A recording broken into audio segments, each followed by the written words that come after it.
on Talk Radio.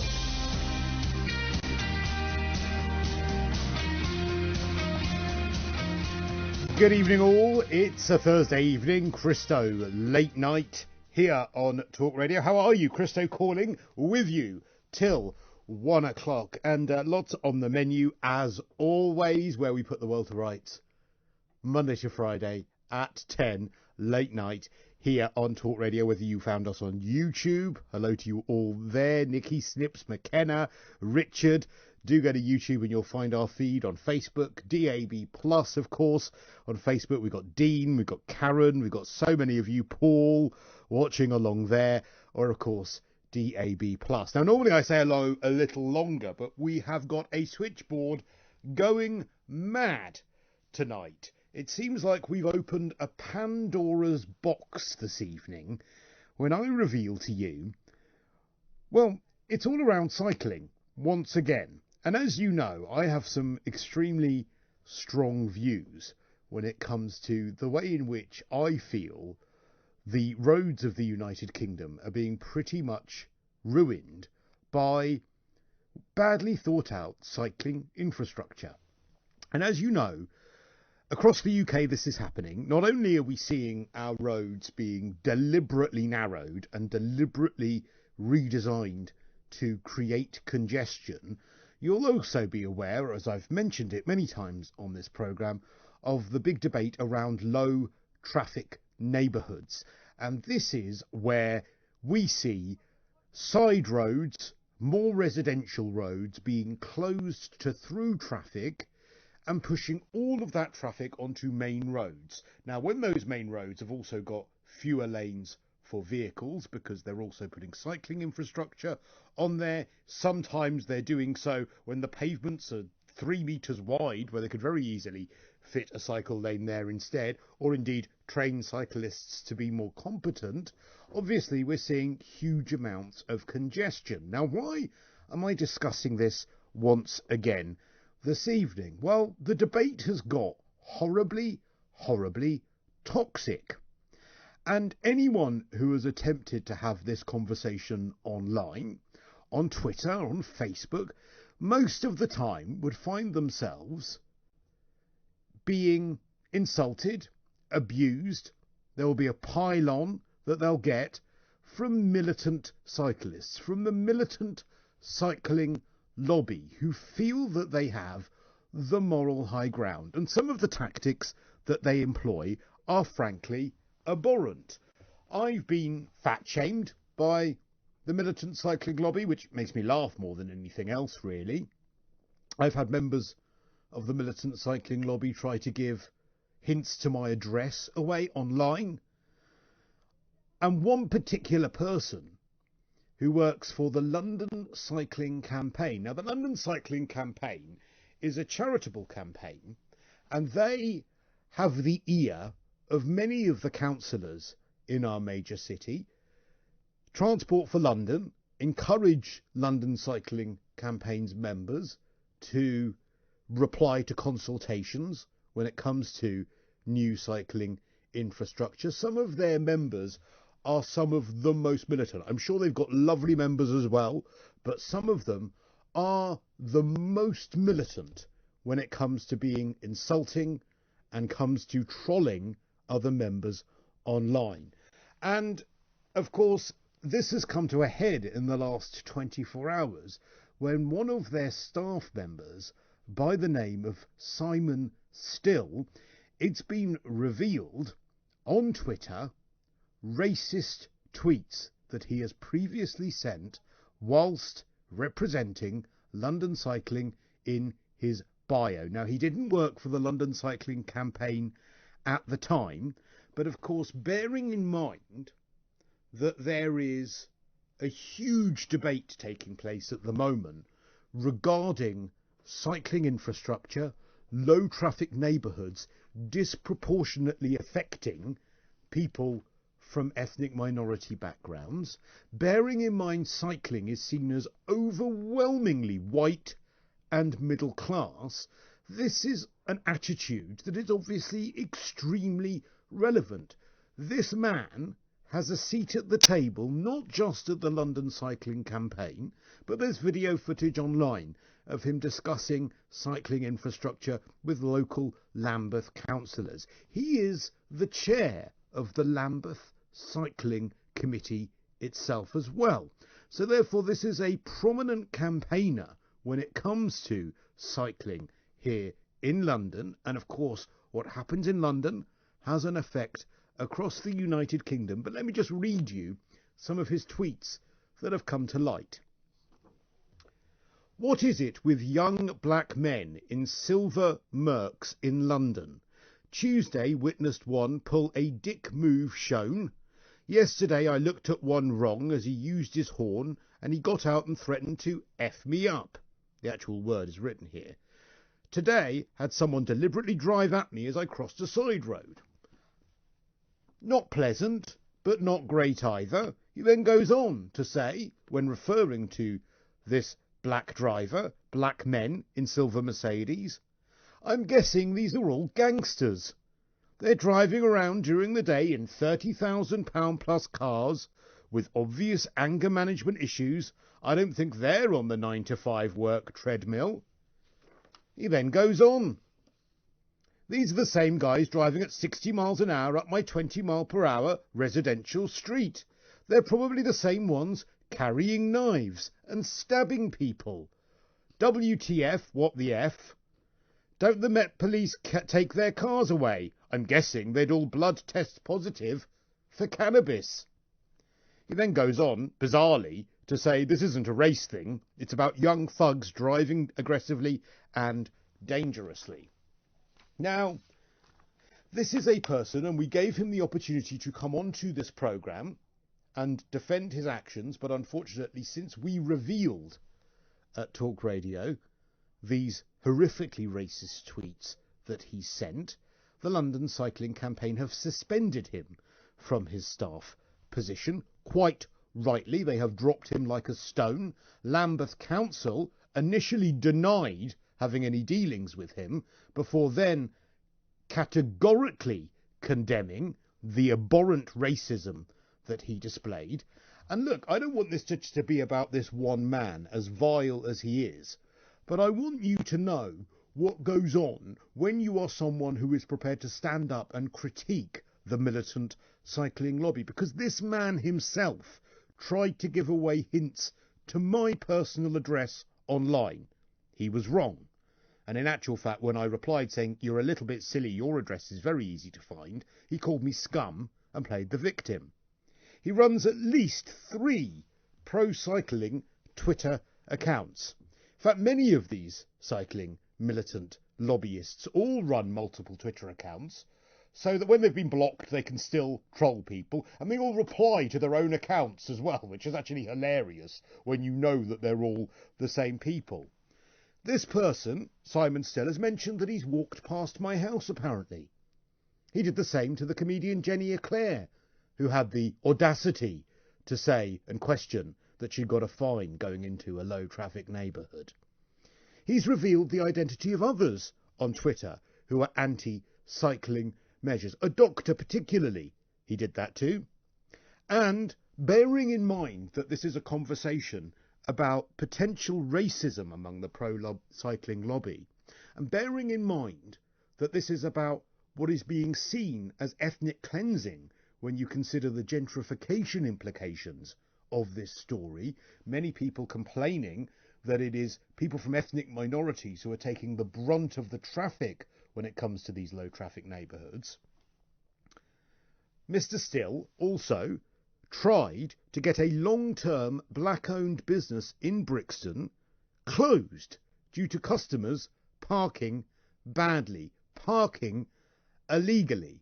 And he actually campaigned to the council, and I've seen the emails via a Freedom of Information Act, for that business, which has been in Brixton for decades, to be closed. Now, as I said, Mr. Still was given the opportunity to come onto this programme and defend his actions. He's chosen not to do that in the current light. But I want to know from you on 0344 499 1000, do you think there is a problem with racism among the pro-cycling lobby. Is cycling just too white and middle class? And is it for such a minority that the lanes that we are building are pointless? Are you sick to death as a driver of having to accommodate your life for some cyclists who choose to ignore road rules? On my way in tonight, as always, I saw cyclist after cyclist going through red lights. And let's look at this in a wider context, because I think that this is an absolutely demonstrative story of those people who you would consider to be on the left of a debate, cycling, pro-left politics, believing they're on the high moral ground, when in actual fact they're employing tactics that you would be more likely to see on the far right.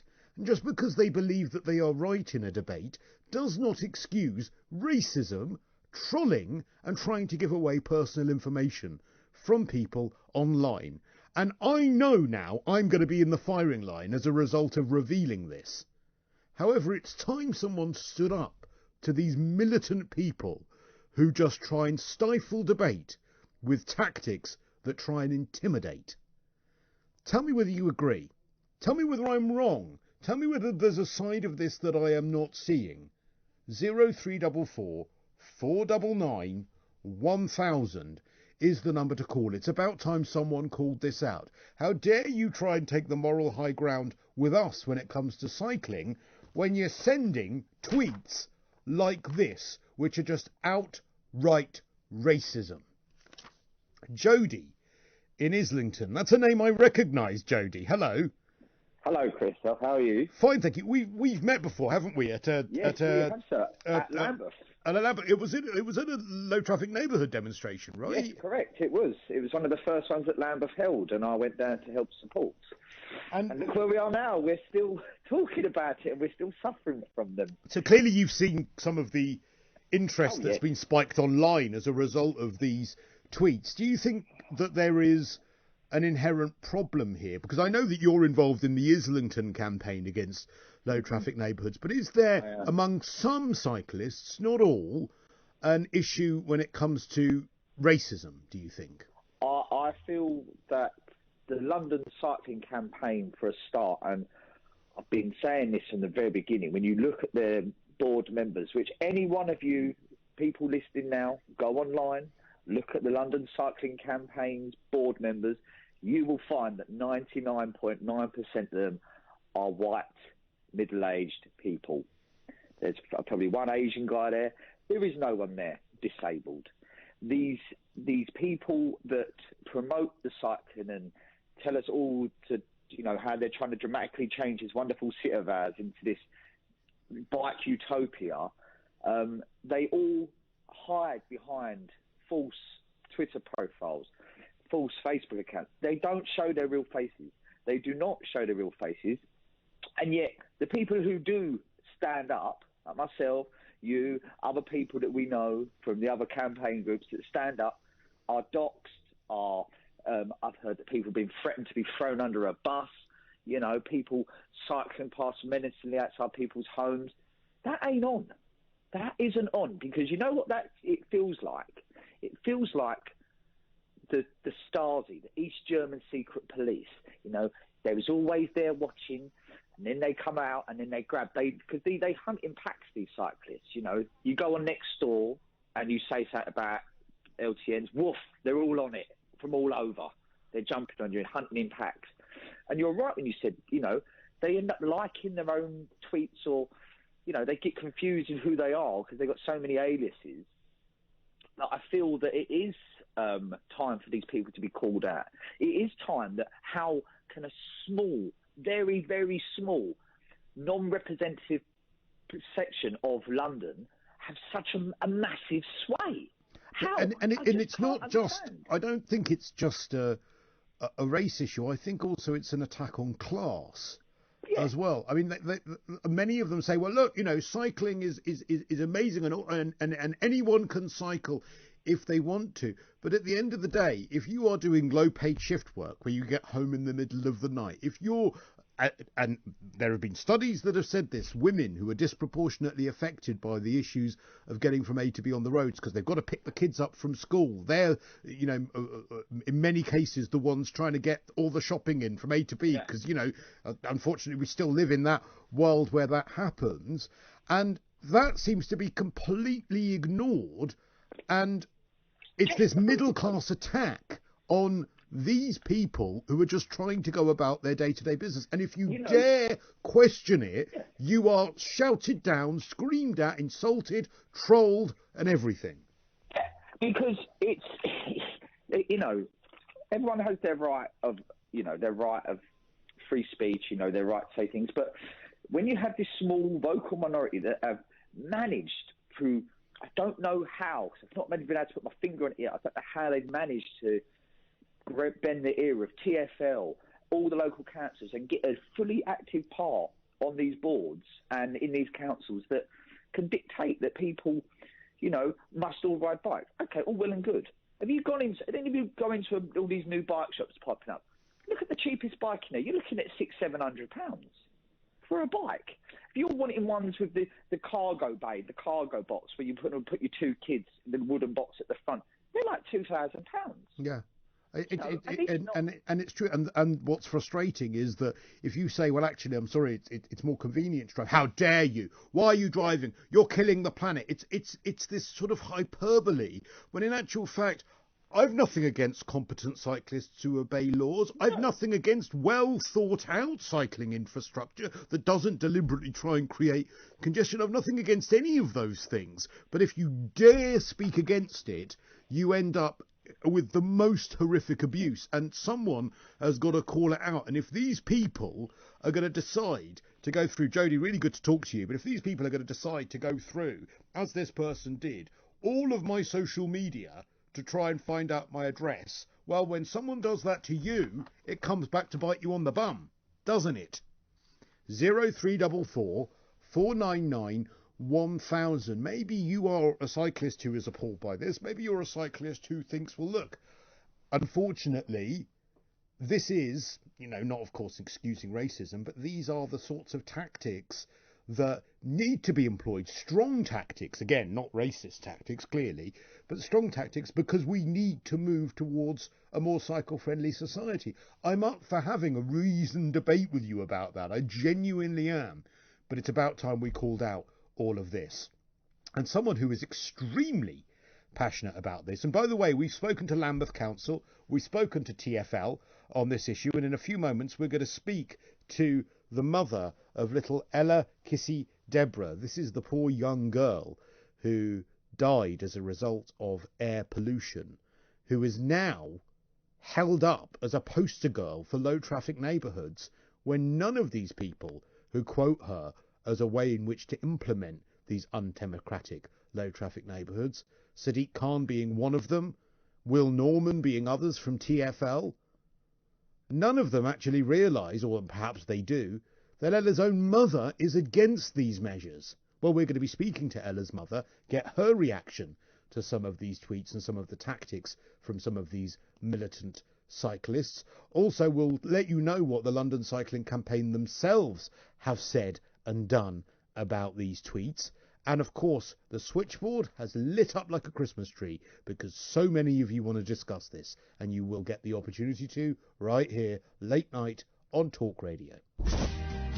Good evening, it's late night, it's Christo calling here on Talk Radio. We're talking about the horrifically racist tweets sent by a staff member of the London Cycling Campaign, which is obviously a campaign to get more people in London cycling, and many of its members, many of the more militant cycling lobby in London, this obviously plays into a wider conversation about how they feel they have the moral high ground, and they feel they have the right to make sweeping generalisations about people, in this instance racism, but also some of the people, myself included, who've been on the receiving end of the horrific trolling, doxing, which is when they reveal personal details about you online. The number of people who've privately messaged me thanking me for speaking up against these people, and when I've said to them, oh, do you want to come on? Do you want to talk about it tonight? And they said, no, we're scared to, because we think our details will be revealed. We think they'll get in touch with our employer. I spoke to someone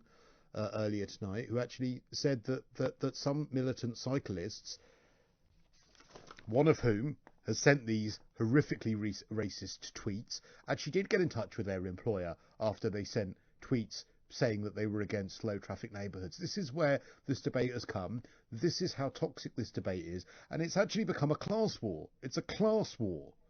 And I think it's absolutely outrageous, and we have to stand up to it. Well, Rosamund Adu Kisi is the mother of Ella Kisi Deborah. Now, you'll know Ella's name.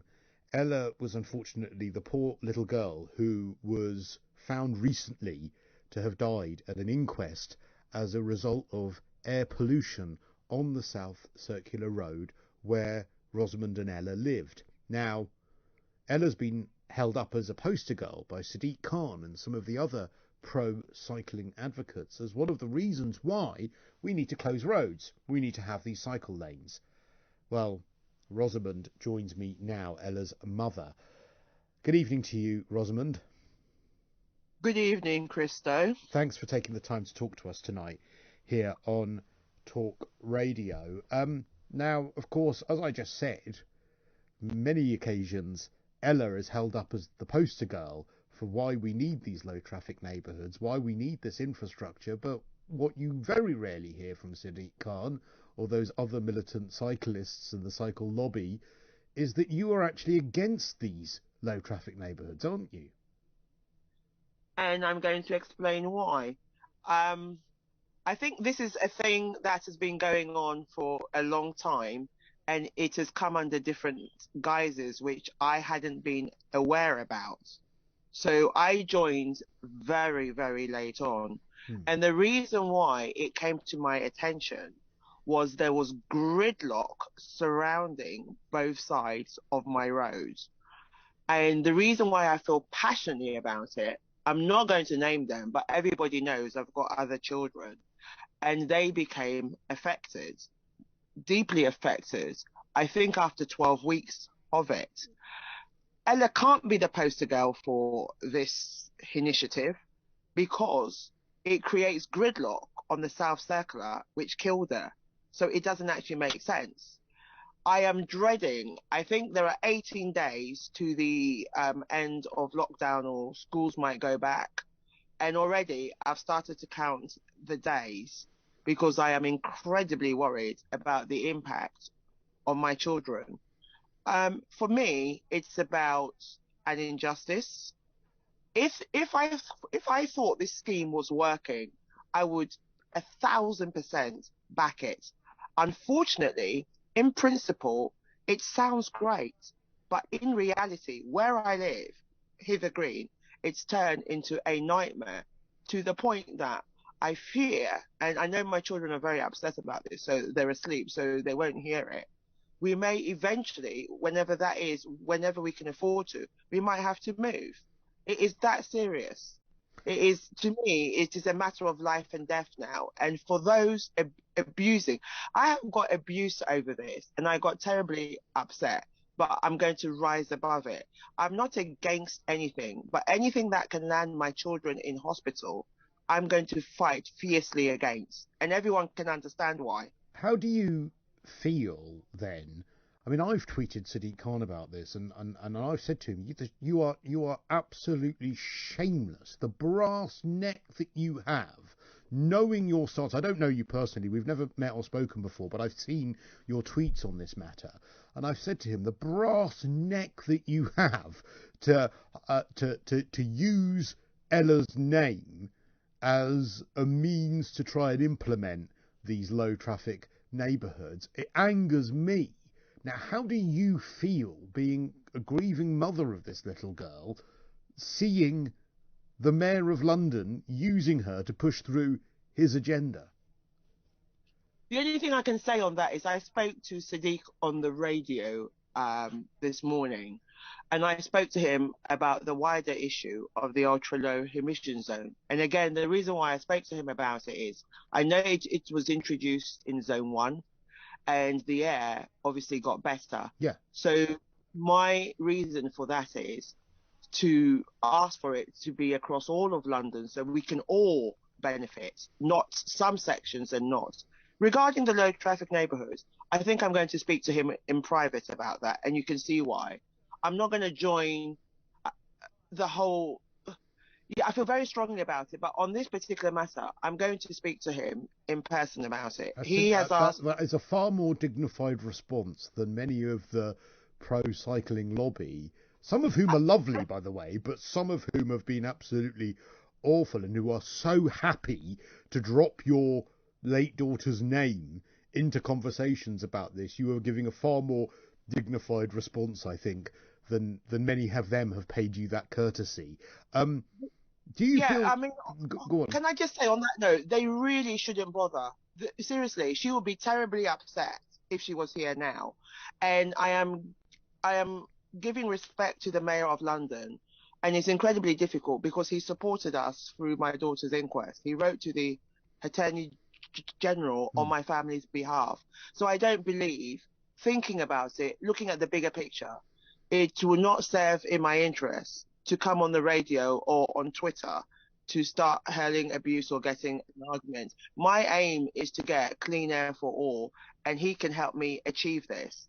And I need to put my own feelings aside. What would you say to those people that say, well, look, the logic behind this is we close all the roads around Hither Green where you live, and that puts all of the traffic onto the main road, but eventually it evaporates. Eventually you get this evaporation, and then therefore the air improves for everyone. Now we're a year into this now, and I've not witnessed that much evaporation, quite the opposite. But do you see the logic in that? What would you say to those people that say that to you?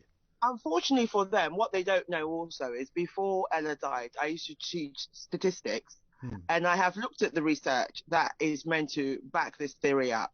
It's not going to happen. They have cherry picked. There's going to be no evaporation, and especially during a pandemic. The amount of cars we need to come off the road for this to successfully work, we are nowhere near. We need people to sell their cars, to give up driving. We are nowhere near. And that is the honest truth.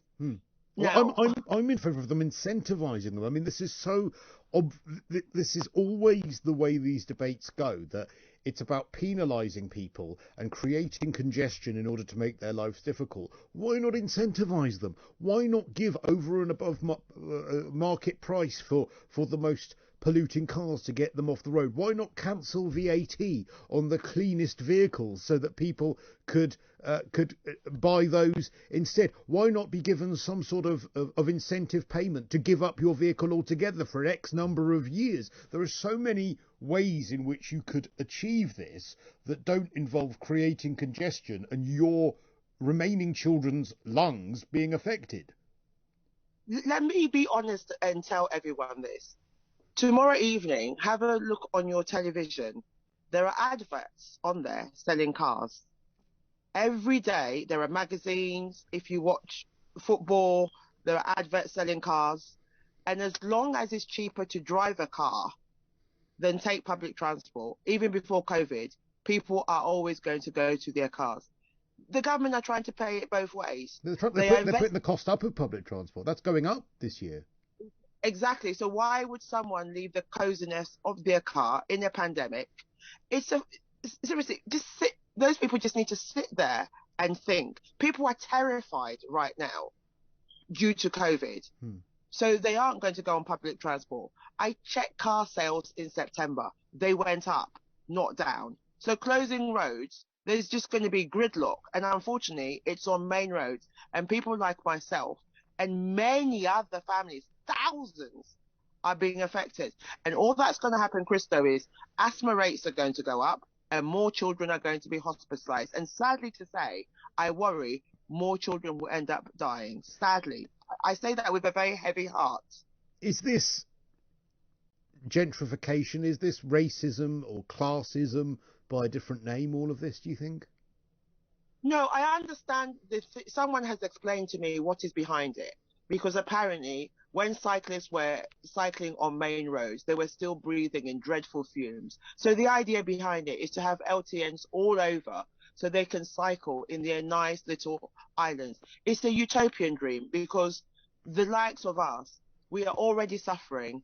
and now we're suffering even more. They just need to open their eyes. But there are statistics to say that if you are from an ethnic minority, or if you are someone who is, that you are more likely, because main road properties tend to be cheaper by the fact that they're on a main road, you are likely to be from a lower income if you are living on a main road. And so that, I think, is the logic behind people say, well, look, this is also a class issue. Well, whenever you've watched Kirsty and Phil Location, you don't hear people say on there, I want to live on a busy main road, do you? No. Let's be honest. So it sort of stands to reason, doesn't it, that it's going to be the more poorer members of society who are going to be disproportionately affected by this. And there is no one who knows that story better than yourself. We need to care about them. And one thing I can tell people is when you have a child who is ill and you're rushing into hospital, you don't have time to write to MPs and lobby them and things like that. You're busy taking care of your child and rushing them to hospital. These children and parents do not have a voice.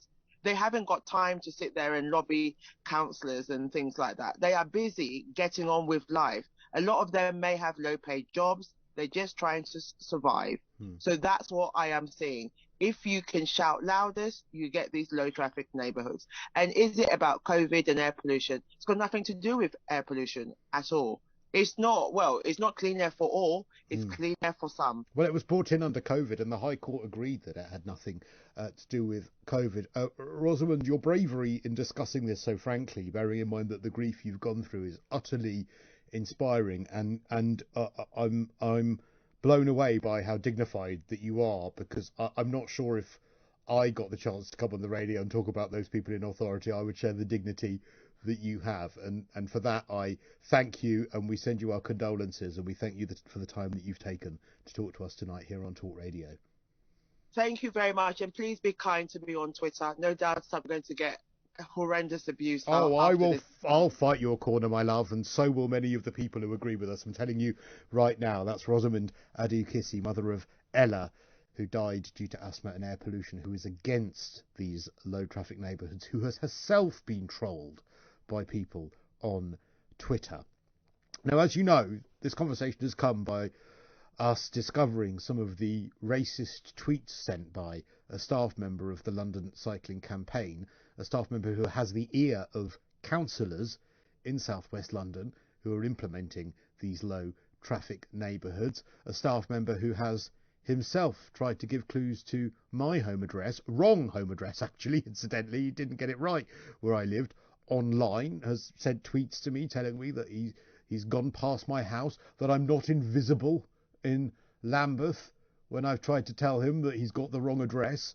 Well, we spoke to the London Cycling Campaign, and Ashok Singer, the doctor who is the chief executive of the London Cycling Campaign, gave us this message. We have recently received a number of complaints about a tweet by LCC staff member Simon Still, published prior to him joining the London Cycling Campaign. LCC takes such issues extremely seriously, and the matter is now under urgent internal investigation. A response to these complaints will be provided soon, and further to the below, I can add that Simon Still is suspended until the outcome of an urgent internal hearing. We'll take a quick break, and then I'll remind you of those racist tweets when we come back. And we spoke to him earlier in the week, and actually he was the first person I thought of when I saw these tweets this week, because it really demonstrates the point that we were making earlier this week about how some people, and I hate to talk about the left versus right, as you know, I'm far more moderate when it comes to these things, but it's just more of an example of how those people who consider themselves on the left, consider themselves to have the high moral ground, actually displaying some of the vile traits of the far right. And Calvin Robinson, who is a political advisor, he himself has been the victim of vile racist abuse. We're going to find out what he has to say about this, whether this proves his point better than anyone else possibly could. And then, of course, we'll get through some of your calls as well. That is all coming up late night here on Talk Radio.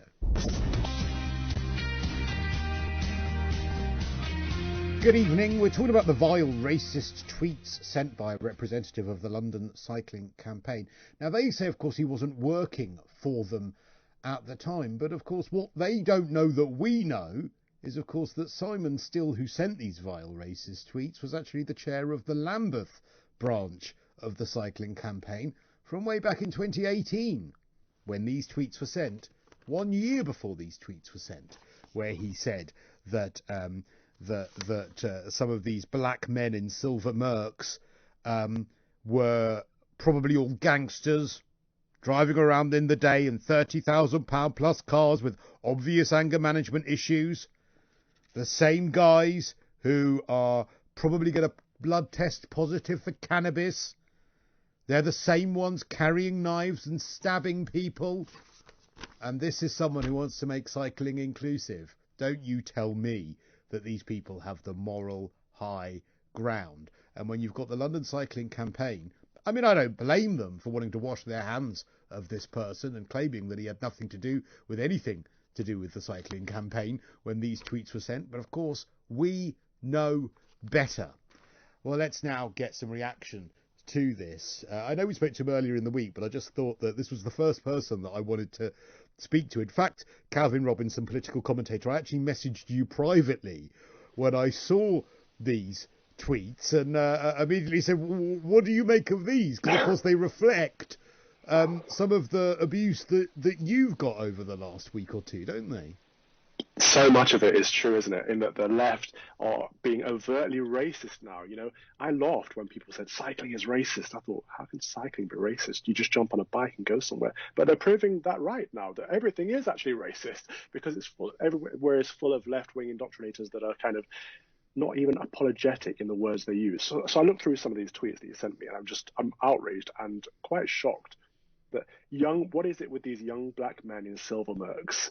Is that a thing, first of all? I didn't know that was a trope. I didn't know that. I mean, you're a young black man. I mean, you tell me, Calvin. Well, I get around by Uber, but my father's never driven a Merc, as far as I know.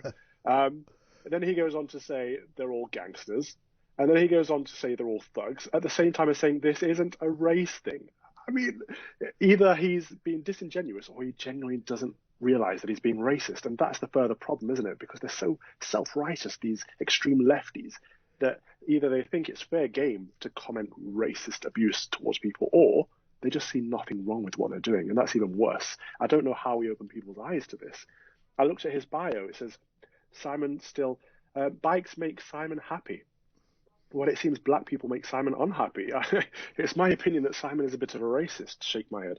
There was also, I don't know, I didn't send you this, but also there was the story of the black-owned business in Brixton as well, where he was campaigning towards Lambeth Council to have that business closed because people who were parking outside were parking illegally, and some of the traffic wardens were getting some abuse when they were trying to move people on. Now, that abuse is unacceptable, but it does feed into this debate, doesn't it, that there is, you know, people laugh when they say it's a culture war or a class war that's taking place, but what is increasingly happening is that you get people moving into an area, gentrifying, as they say, and then they say, well, actually, we don't like those people the way that they're parking, so we're going to campaign for a business that's been there for many years to have to shut up shop. I mean, it is a class war, isn't it? I think it's further than a class war. It's a woke versus non-woke war. It's the people that subscribe to this hard left ideology that the world is kind of wrong somehow and it needs fixing in their image, versus the people that are, you know, common sense values and think, actually, the world isn't perfect, but it's better the way it is, thank you, without your neo-Marxist ideologies. And that's what we're fighting against. And when we see that nuance is dead and reasoned debate is dead because these people on the woke side of the argument will abuse anyone that doesn't agree with them. How can you argue with someone? How can you reason with someone who hurls racist abuse at you? I don't know how to connect again with these people. And that's what I'm struggling with at the moment. You know, I've got a piece in the Daily Mail tomorrow morning about this, the racial abuse I've had all week. I don't know how to break down that barrier and say, look, you're calling yourselves anti-racist, you're calling yourselves the good guys, but you are being the bad guys and you are being the racists. How do we hold that mirror up to them, Christo? Well, it's a really I think it's a problem that's getting bigger because it's people who think that they have the moral high ground. And some of these people, it's not just this individual. By the way, the business, and I'm going to give it a plug, it's called True Flavours in Brixton. And he was emailing Lambeth Council saying, look, why can't we move them to a business park where there's parking? And this is a business that's been there for absolutely decades in Brixton. Or why can't we request that the business be closed?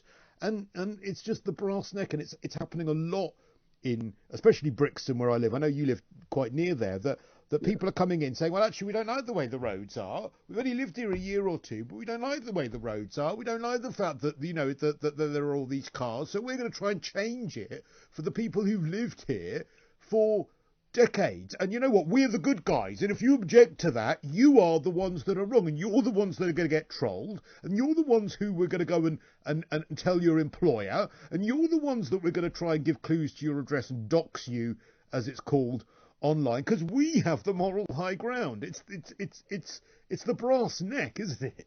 It is, and absolutely, you're quite right there. We're both Lambeth residents, and Lambeth is one of the areas where they're trying to get rid of statues. They're trying to change street names, and people are coming in and getting offended on other people's behalves. Now, as a black or BME or mixed race or whatever you want to call me, individual in Lambeth, I've never walked around and thought, that street name's offending me. Yeah. Something needs to be done about that street name. I can't walk down there. Who thinks like that? Who lives like that? Nobody. It's these lefty, woke, middle class, usually white people that come into these areas and think, oh, we don't want to offend those poor black people. This might rub them up the wrong way. It's patronizing. It's condescending. It's not actually right. And it's sort of saying, well, we know better than the people who've lived here for absolutely years. We're going to come in. It's almost like when we were talking about the comic relief thing, sort of white saviour syndrome. We're going to come into these areas and we're going to tell you how you should have been living. It's when I moved to southwest London, sort of the Clapham North Brixton area 20 years ago, and I moved into the heart of Brixton about 12, 13 years ago. I would never in a million years say, well, I've now moved to this area and I'm going to tell my elderly black neighbour, I'm going to tell her how she should have been living and how she should be getting on her bicycle when she's going somewhere. It's outrageous. It is outrageous. And what they're doing is they're erasing our cultural heritage. They're wiping out history. It's year zero, isn't it? Everything has to start from now. And we have to judge everything by today's standards, which is troublesome and problematic, because what happens in 2 years, 3 years, 4 years, when standards have changed even further? Because standards are progressing at a dramatic rate. And I don't think the rest of society is being dragged along with it. These woke, progressive liberals who say, oh, this is offensive now, that's wrong now. Most people in this country don't subscribe to that narrative. And most people say, actually, no, I don't think that's offensive. Or even if it is, it doesn't need to be torn down. I'm quite happy with it being there. I can live around it. Like the argument with statues, we don't venerate statues. We don't praise them. They are there because someone has had a significant influence on our way of life, a contribution to our society. It doesn't mean that they're perfect human beings. They're not angels. They're not saints. Even the saints themselves, had troubled pasts. It's like the statue of Churchill just across the bridge from where I am. People want to tear it down because he said something racist, or he had a ignorant attitude towards Indian people. He also happened to stand up to fascism on a global scale and crush Nazism.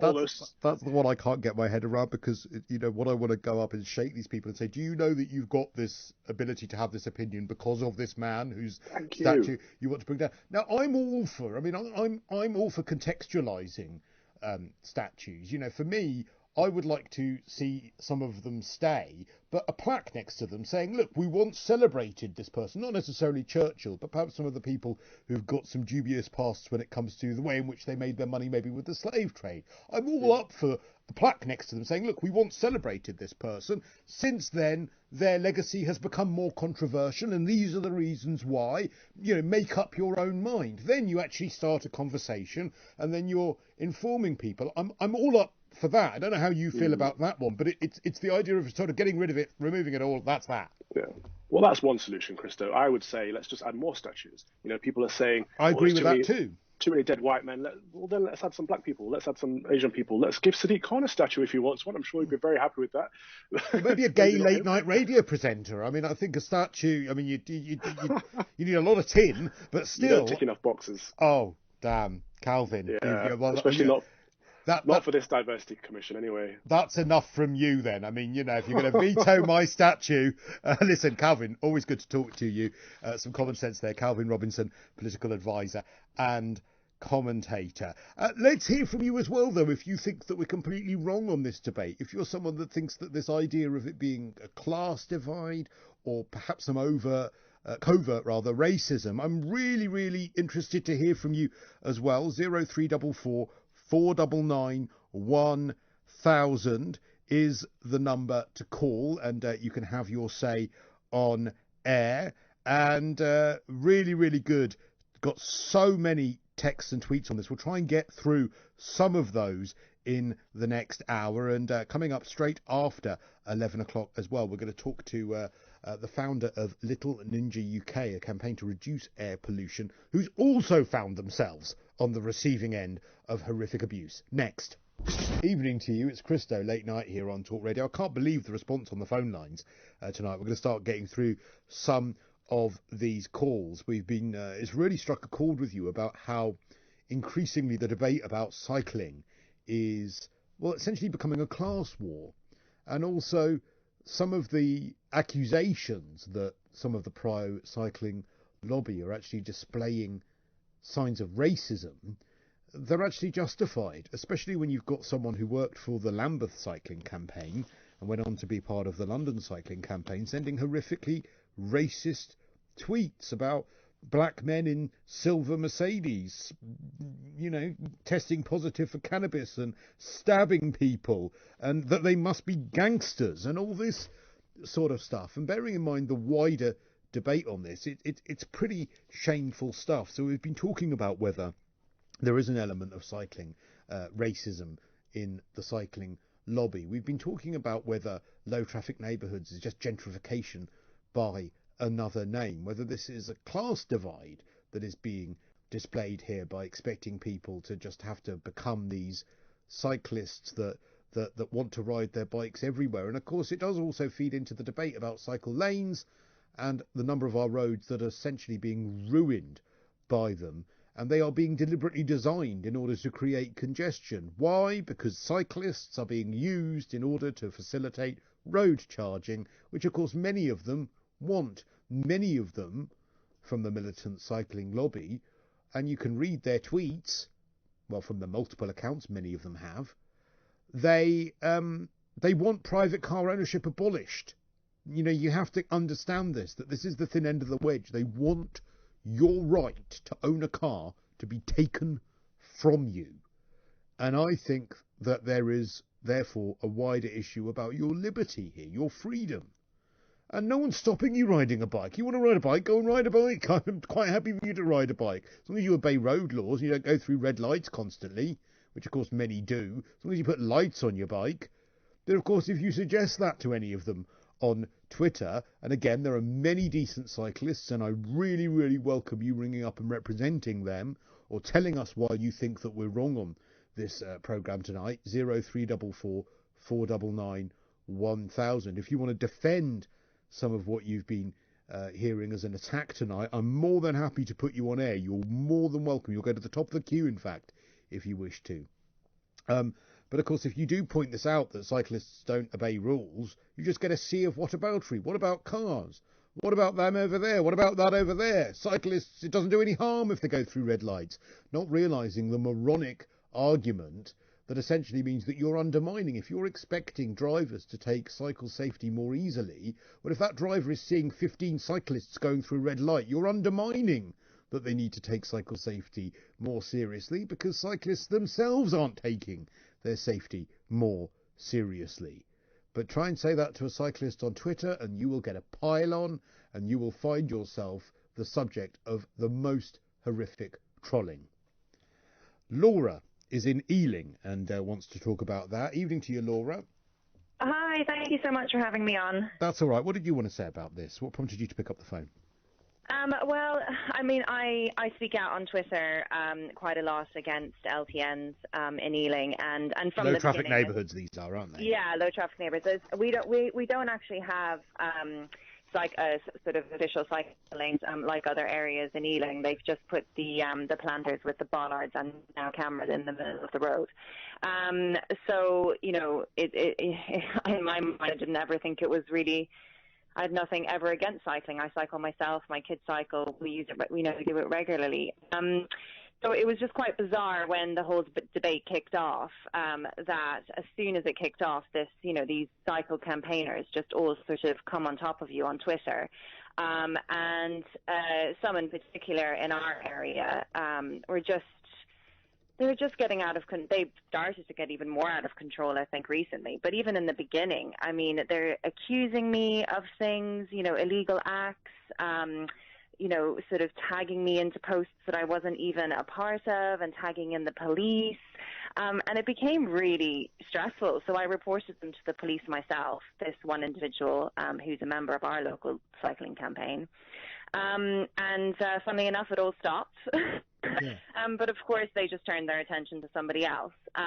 So, you know, even though I no longer get a lot of it on Twitter, you obviously see other people getting it. They probably moved on to me, Laura. I mean, because I've had, from this actual individual himself, Simon Still, I've had the same sort of thing. But not just him. I've had other people as well who've been using aliases, who continually troll me, who continually, I mute a lot of them, but continually I've been fat shamed. I've had clues to my address being put online. I've had them go through my tweets and my timeline to try and work out my precise address. I've had all of that constantly. I've been abused, insulted. As I said, you know, oh my God, he could do with getting on a bike. He's fat. I've had my question as to why I even own a car. I mean, it's unbelievable. And like I said, the irony is that the thing I'm most angry about is the lack of consultation, because of course many of these things have been brought in with no consultation,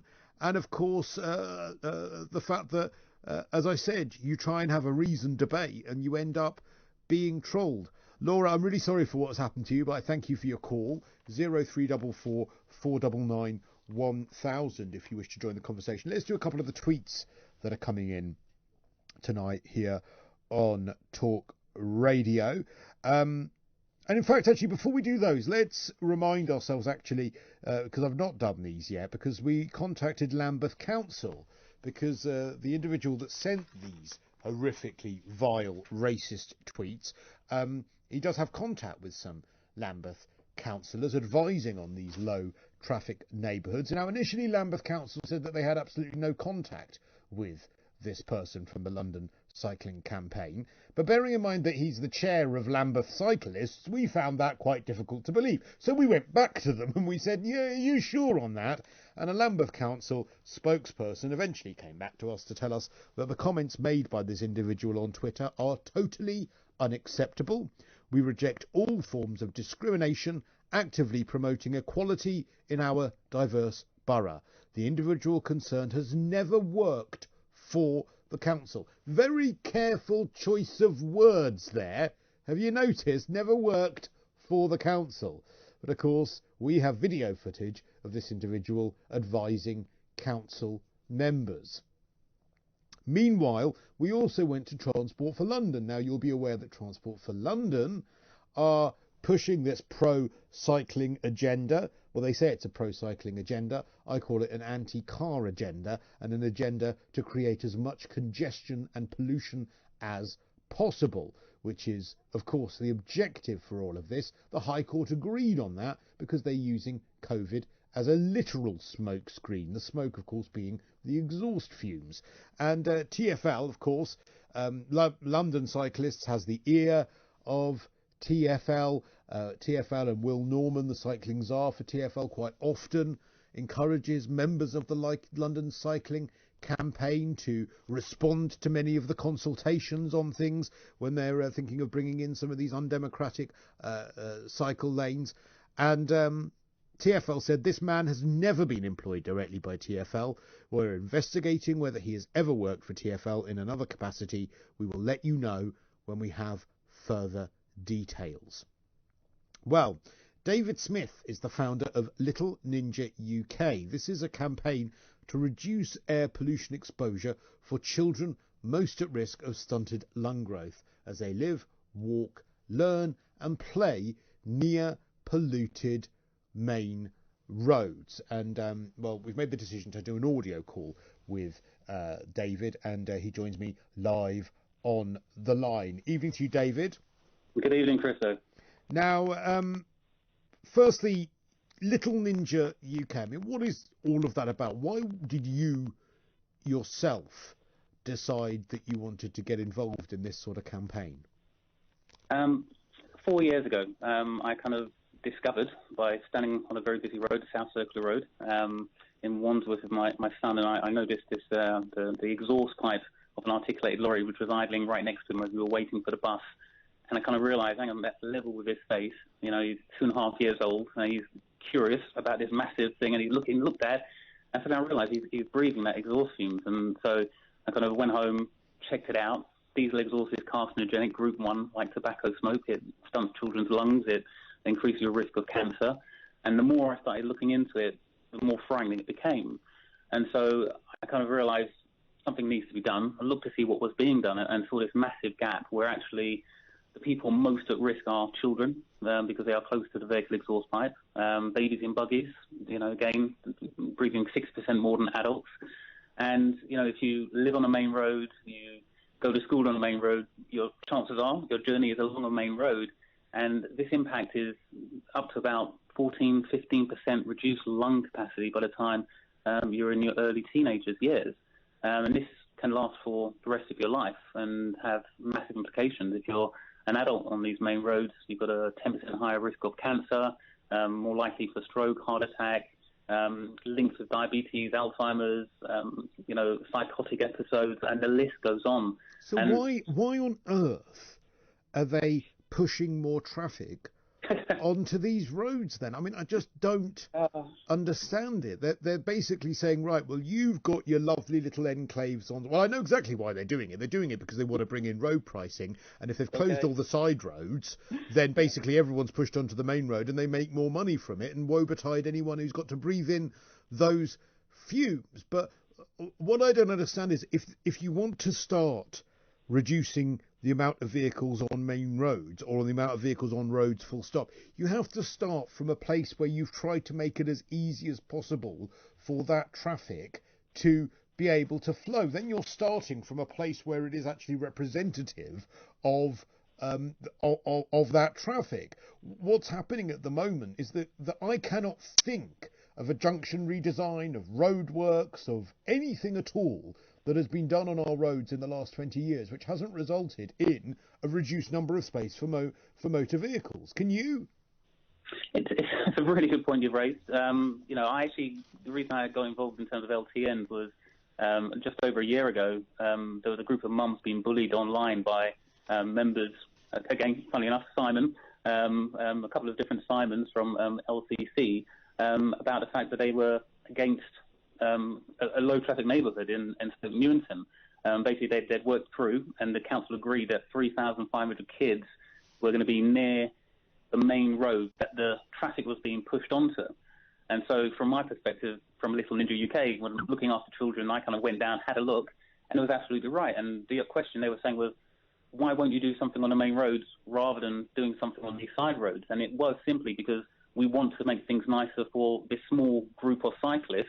So we want to close these roads to have a nice cycle lane. And even if that means increasing air pollution exposure for these children, we're going to do that. So coming back to your question in terms of what we could do on main roads, I mean, it's kind of, you know, the fact that it doesn't even come into their mind to do this. And I agree with you, because a lot of it is we're going to cause congestion on the main roads. We're going to make it so bad on the main roads that some people will decide they're not going to drive anymore. They're going to walk and cycle. And as Rosamund said earlier on, that's not going to happen during a respiratory pandemic when people die, you know, and we're told not to go on public transport. So they're not going to shift to public transport because they can't. This is the contradiction as well. And this is the moronic contradiction, because on the one hand, and you hear this so much when you argue with some of these militant cyclists on Twitter, on the one hand, they say, you say, look, you're increasing congestion on main roads. And they say, no, we're not. There's no extra traffic on main roads, without realising that the way in which they are the idea that they are promoting as to how this traffic is supposed to evaporate is by making driving more difficult. They make driving more difficult by making journey times longer, by increasing congestion. So they're actually taking a contradictory position, because on the one hand they're saying the only way you reduce people driving is by increasing congestion, but on the other hand they're saying but we're not increasing congestion. So they don't even think that we're smart enough to see what a moronic contradiction they're promoting. And this is a thing that comes around traffic evaporation, because actually traffic evaporation does exist in terms of some people will decide not to drive if you make it that bad, because you've actually increased their journey time. But when you increase the journey time, that's more fuel being burnt, that's more pollution. If you make it so congested that they're accelerating, braking multiple times and sitting there idling, that's more pollution. So some might, so let's say 5%, 10%, even 15%, which is what the theory actually says, and the research shows the median was 15%, 85% is still being displaced onto these main roads. That's causing more congestion, more vehicle emissions. And let's just clarify, vehicle emissions, CO2. So when we talk about climate change and climate action, LTNs are not climate action.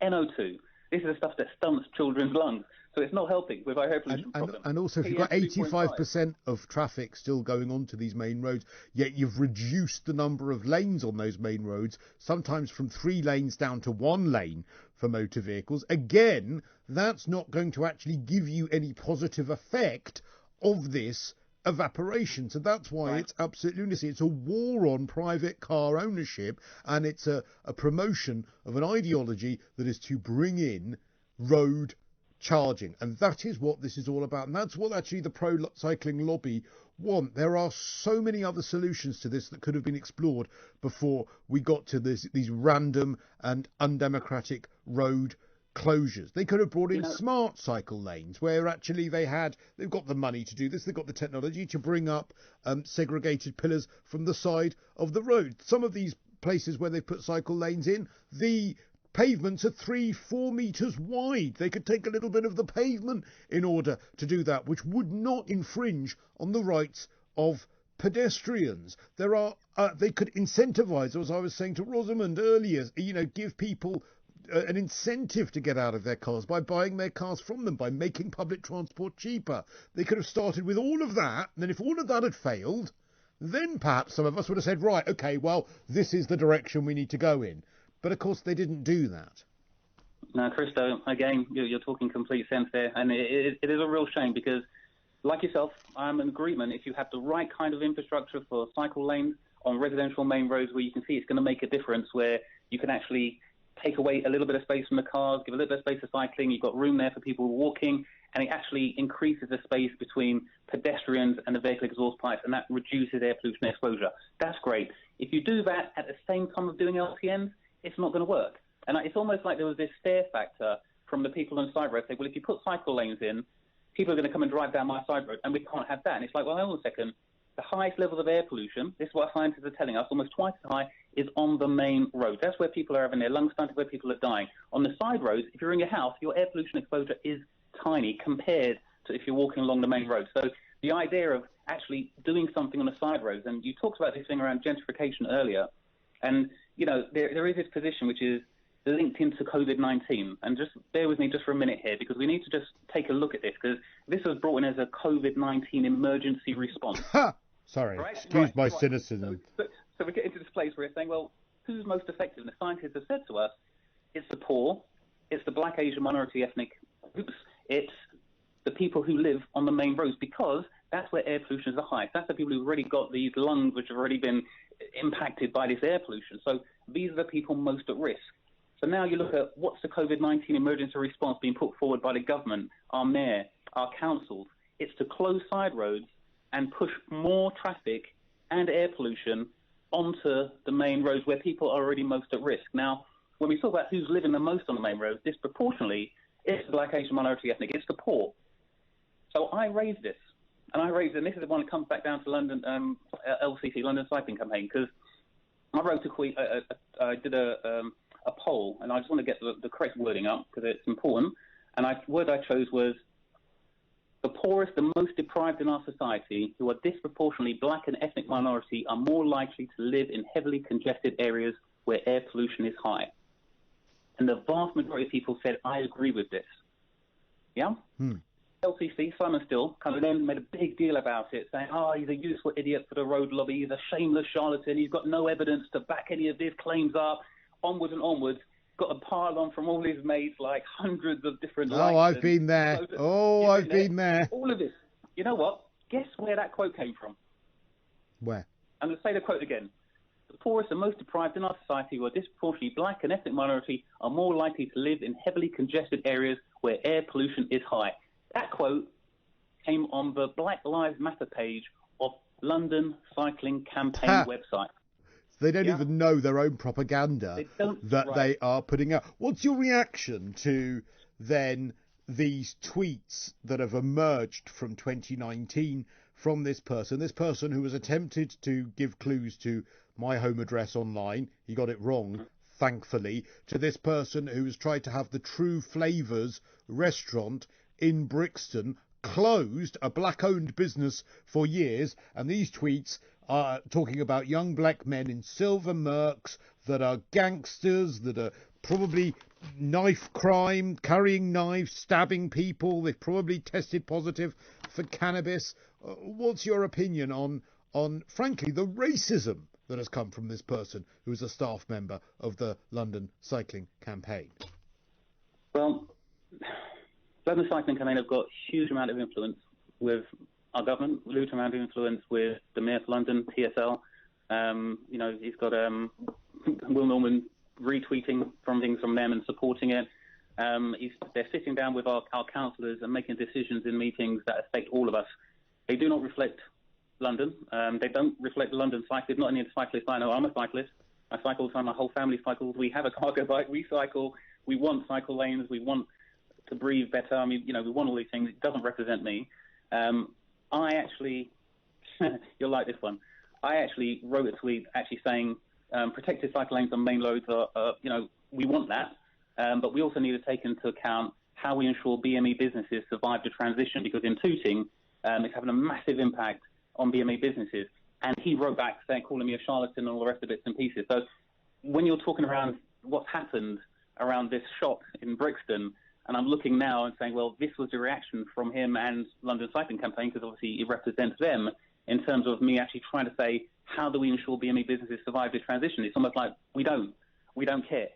It's not in our... Well, we went to the one try and close you. I'm sorry, if there are too many cars going to that business and they're coming from the other areas, we want to close that business. And again, it's racism from the tweets, and it's gentrification and classism when it comes to an attempt that we don't like what you're doing. And of course, it's, like I said, a well-established black-owned business in our borough, in the borough in which I live. It's frankly outrageous behaviour, and I really just don't think. And of course, Will Norman, the cycling commissioner, as has been pointed out to me by Dougie on Twitter, follows Simon Still on Twitter. And of course, I wonder how long that will last, because TfL seem to want to dump him as quickly as London Cycling Campaign do.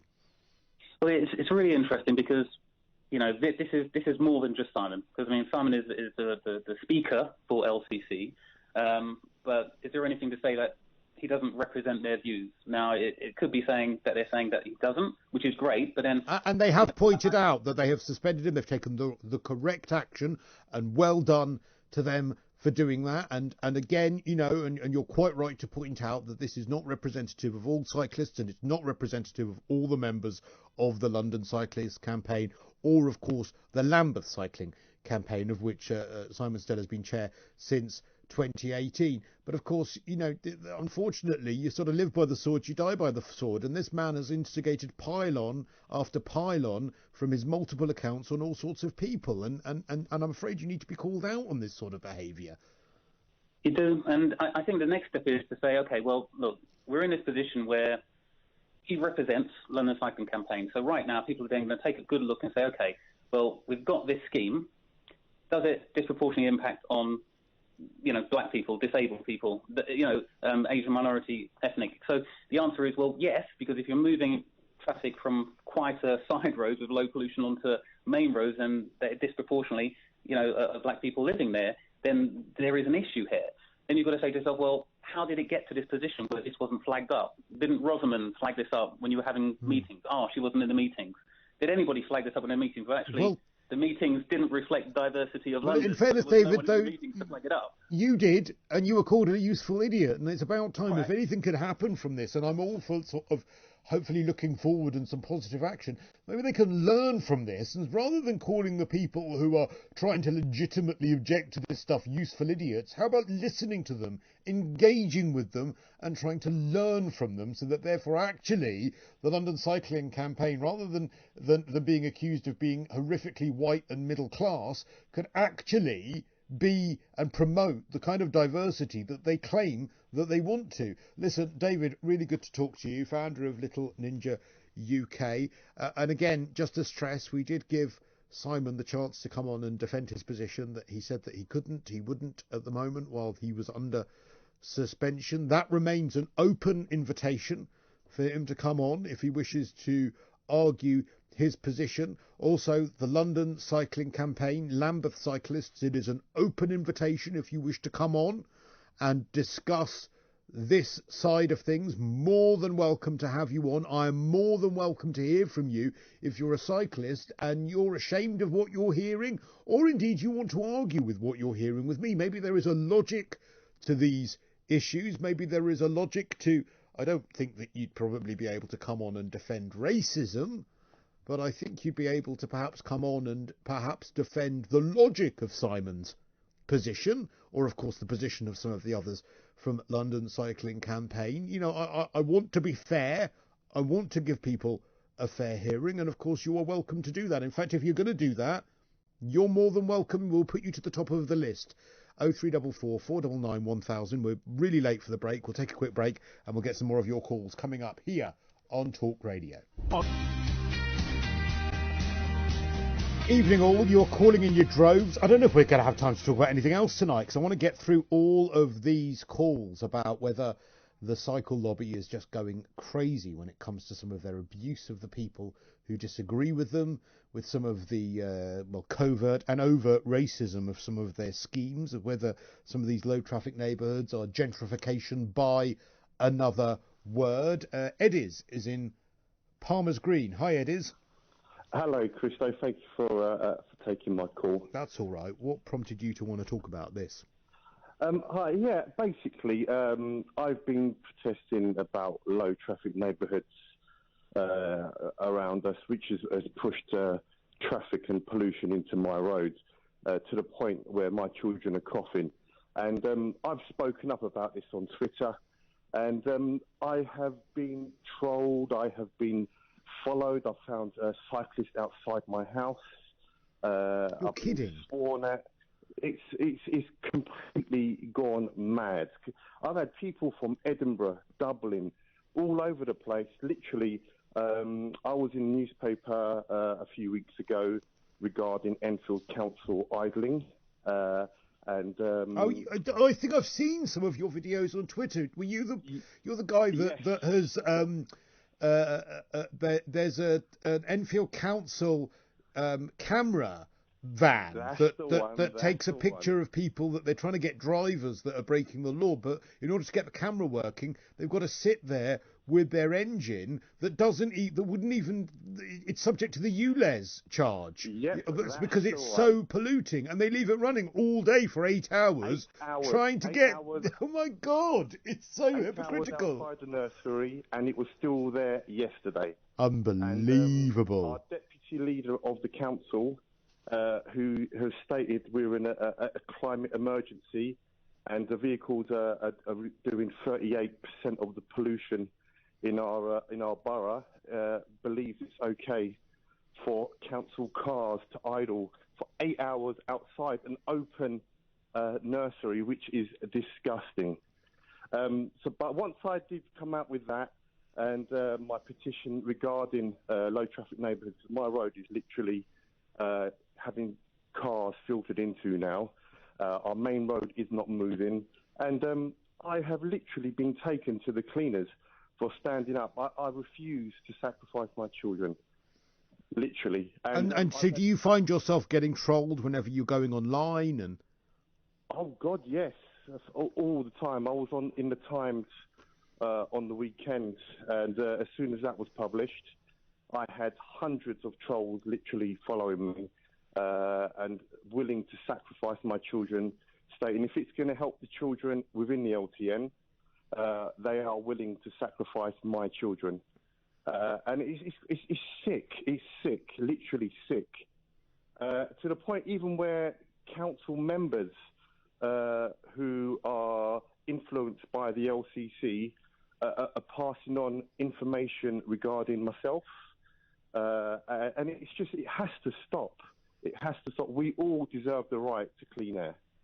But also, we all deserve the right. Okay, say that you are someone who doesn't care about the clean air. I know you are, but say you're not. Say you're someone that just wants to use your car.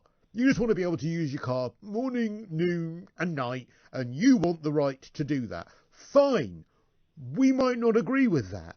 We might say, as I do now and then, walk to the shops now and then because, it's the right thing to do rather than getting in your car. Or sometimes I walk the dogs to the park. Sometimes I'll drive to the park, depending on how my leg is, because, I've got problems with it. But the point is this.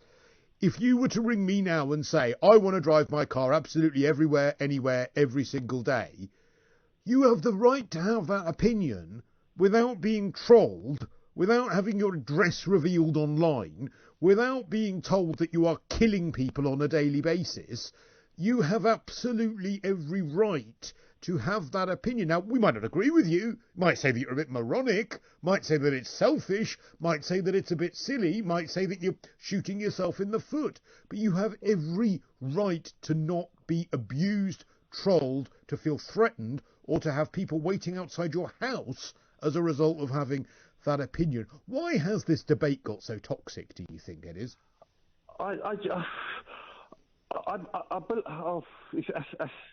That's a really good question, I'll be honest. When did it cross the line from a civilised debate into this just sea of just awfulness? Is it the fact that social media is such a big part of it? I'll be honest, yes, it has. It has. It's become... I cycle to work myself, and I've been called, I'm not a cyclist because I don't agree with the LTNs. I cycle to work because I enjoy it. That's just me. I'm not going to force other people to do it.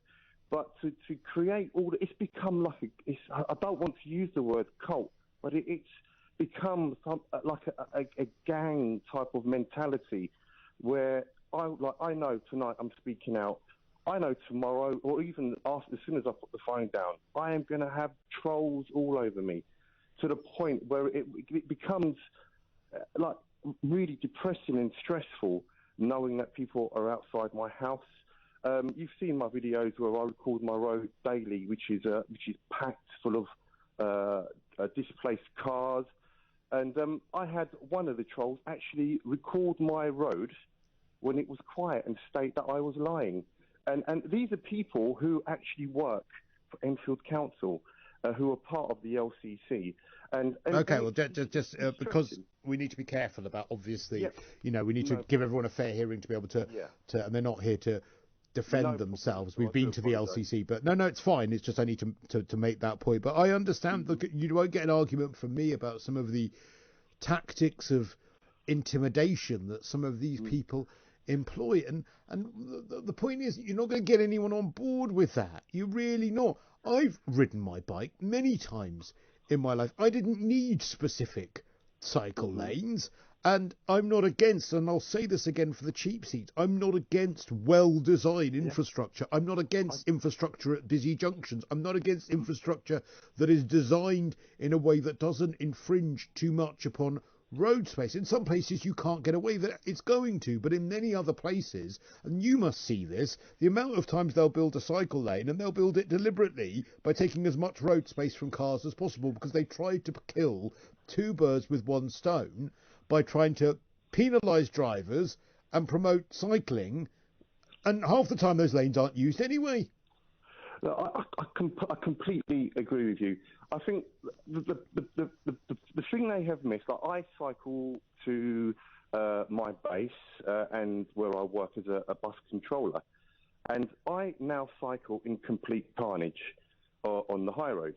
That high road is not moving. Buses are being delayed, and all that's been evaporation. It is Where's the evaporation? But I tell you this, Christo. My road was originally made into a old style LTN. They called it quieter neighbourhoods. It was made into one-way roads.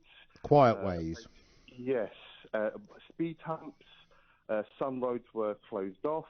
That was in 2010.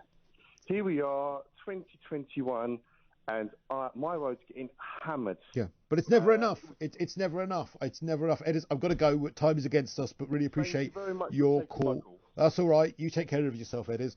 And again, I'm more than happy to hear the opposing view to all of this. If there's some logic in this that we're missing, and you know what, we'll talk to Donica McCarthy. He's from Stop Killing Cyclists, that campaign, and maybe he can explain what's going on here about why the debate has become so toxic, and all of that is right here on Talk Radio. Someone sent me a message asking why I haven't approached the police about my trolls. I think the police have got enough going on. And also, had this person who attempted to give clues to my address, had they actually been right, I probably would have gone to the police about it. But thankfully, they were woefully wrong. But what was slightly sinister was that they attempted to go through every single one of my previous tweets to try and piece them all together, which is weird beyond belief. We're talking about how the debate about cycling has got so utterly toxic, and some of the utterly vile racist tweets that have been revealed by a staff member of the London cycling campaign. Well, Donica McCarthy, perhaps you can give us some clarity from Stop Killing Cyclists about how this debate has got so toxic. Evening to you, Donica. Why? Why is this so toxic? Why are so many militant cyclists so awful on social media that if you dare to oppose their view, you get trolled, you get them trying to look up your address, you get them abusing you from multiple different accounts? We now have outright racism that's been revealed. Evening to you. Good evening, Christo. How are you? Fine, thank you. Actually, I've been running a cycling group called Stop Killing Cyclists with around 7,000 members. And I'm very proud over the last 7 years, we've had very, very few racist incidents. And I have been online for the last 7 years, and I'm very proud that I've seen almost no racist abuse by cyclists. This tweet was racist, and it's right that LCC is taking action. But I'm very proud of our record. But I would actually invite you to look at the Twitter feed of the Mayor of London and see the amount of abuse he gets for taking action on cycling across London. It's shocking. And so I actually think there is a problem with racism online. And unfortunately, most of my experience of abuse has been towards people advocating safer streets. See, I of course, that would be your experience because you're the one that is on the other side of the debate. What do you think needs to happen to dial this down a little bit? I mean, I'm robust. I'm angry online sometimes, but I would never go so far as to start trying to look up someone's address or troll them to the point where they're getting constant abuse and somehow these things have crossed that line. I get that constantly now, Donica, absolutely constantly. What needs to happen to dial all this down? Well, personally, it may be controversial, but I actually think anonymity needs to be got rid of on social media. I think people, when they can hide behind an anonymous nomenclature, name badge or whatever, the human nature doesn't seem to react well to it. If we were on the street, nobody would call you those sort of names, Christo, or the names I get or the abuse I get. They wouldn't do it to our faces. But because they can do it secretly online, it's unleashed a very dark side of humanity online, and it's very unpleasant for either side. I agree with you. But, with respect, Donica, you're a little bit guilty of some of the hyperbole yourself, where you're discussing quite often, and we've kind of joked about it a little bit on here, but, quite often I'll wake up to a tweet from you where you're accusing me of killing children, and that's sort of the kind of hyperbole that's leading us down this road, isn't it? Well, Krista, I've never accused you personally of killing kids, and that's an unfair thing to say. Well, What I have said, more or less. Go on. Well, let me finish. What I have said is that kids get killed on residential streets, and people advocating reopening of rat runs in residential streets are facilitating the killing of kids. Now, it's not intentional, but that's the result of what your campaign would be. Now, there's research that's come out, I think it was in January 21 in Transport Findings, that the actual injury levels are down 70% in low traffic neighborhoods. Now, isn't that an extraordinary statistic? And they have not gone up on the boundary roads. And that's why I'm so passionate about this. But that's because none of the traffic's moving on the boundary roads, Donica. And of course, I absolutely agree. I'm quite sure it's likely that within those low traffic neighbourhoods, that the accidents have gone down because there's no cars on them. And of course, when you've got gridlock on those main roads, yes, you're not going to have accidents, but as we spoke to the mother of poor Ella, a girl that's held up as the poster girl when it comes to trying to get rid of air pollution, but her mother is absolutely, categorically, vehemently against low traffic neighbourhoods because she can see her children, her remaining children, are being adversely affected by the pollution that is being pushed onto that road. And as someone who is an advocate for keeping clean air for children, why aren't you more angry about that? Because actually what I'm looking at is the science, and the science shows that if you actually introduce low traffic neighborhoods, some of the traffic dissipates, and therefore overall the traffic, they've actually looked at the lifespan of all kids in Waltham Forest, and they have increased. That's flawed research in Waltham Forest, though. It's flawed research based on modelling, firstly, and secondly, are you genuinely telling me, and we've had this conversation online, Donica, but you genuinely telling me that that's any consolation to a mother who is living on a main road at the moment, whose children are breathing in those fumes? Oh, look, here's some modelling that's going to tell you that eventually it's going to evaporate. We've had a year at the moment where it's not evaporated. Traffic's going to go up when the pandemic ends. How many children's lungs do we sacrifice while we wait for this fantastical evaporation? Well, we're not actually sacrificing any children's lungs, thankfully, because there's two things happening. First of all, we're introducing low traffic neighbourhoods to protect 90% of people who live in residential areas, poor and rich. And we are also tackling the pollution on main roads, which is coming down as well, because it's coming down due to the increasing clean vehicles and also the introduction of electric vehicles for buses and some cabs. So we do need to tackle both. And now what's happening this year is the expansion of ULEZ, which is the ultra-low emission zone, which will reduce further the pollution on main roads. So we're having progress on both main roads and in residential roads, which is a win-win for everybody.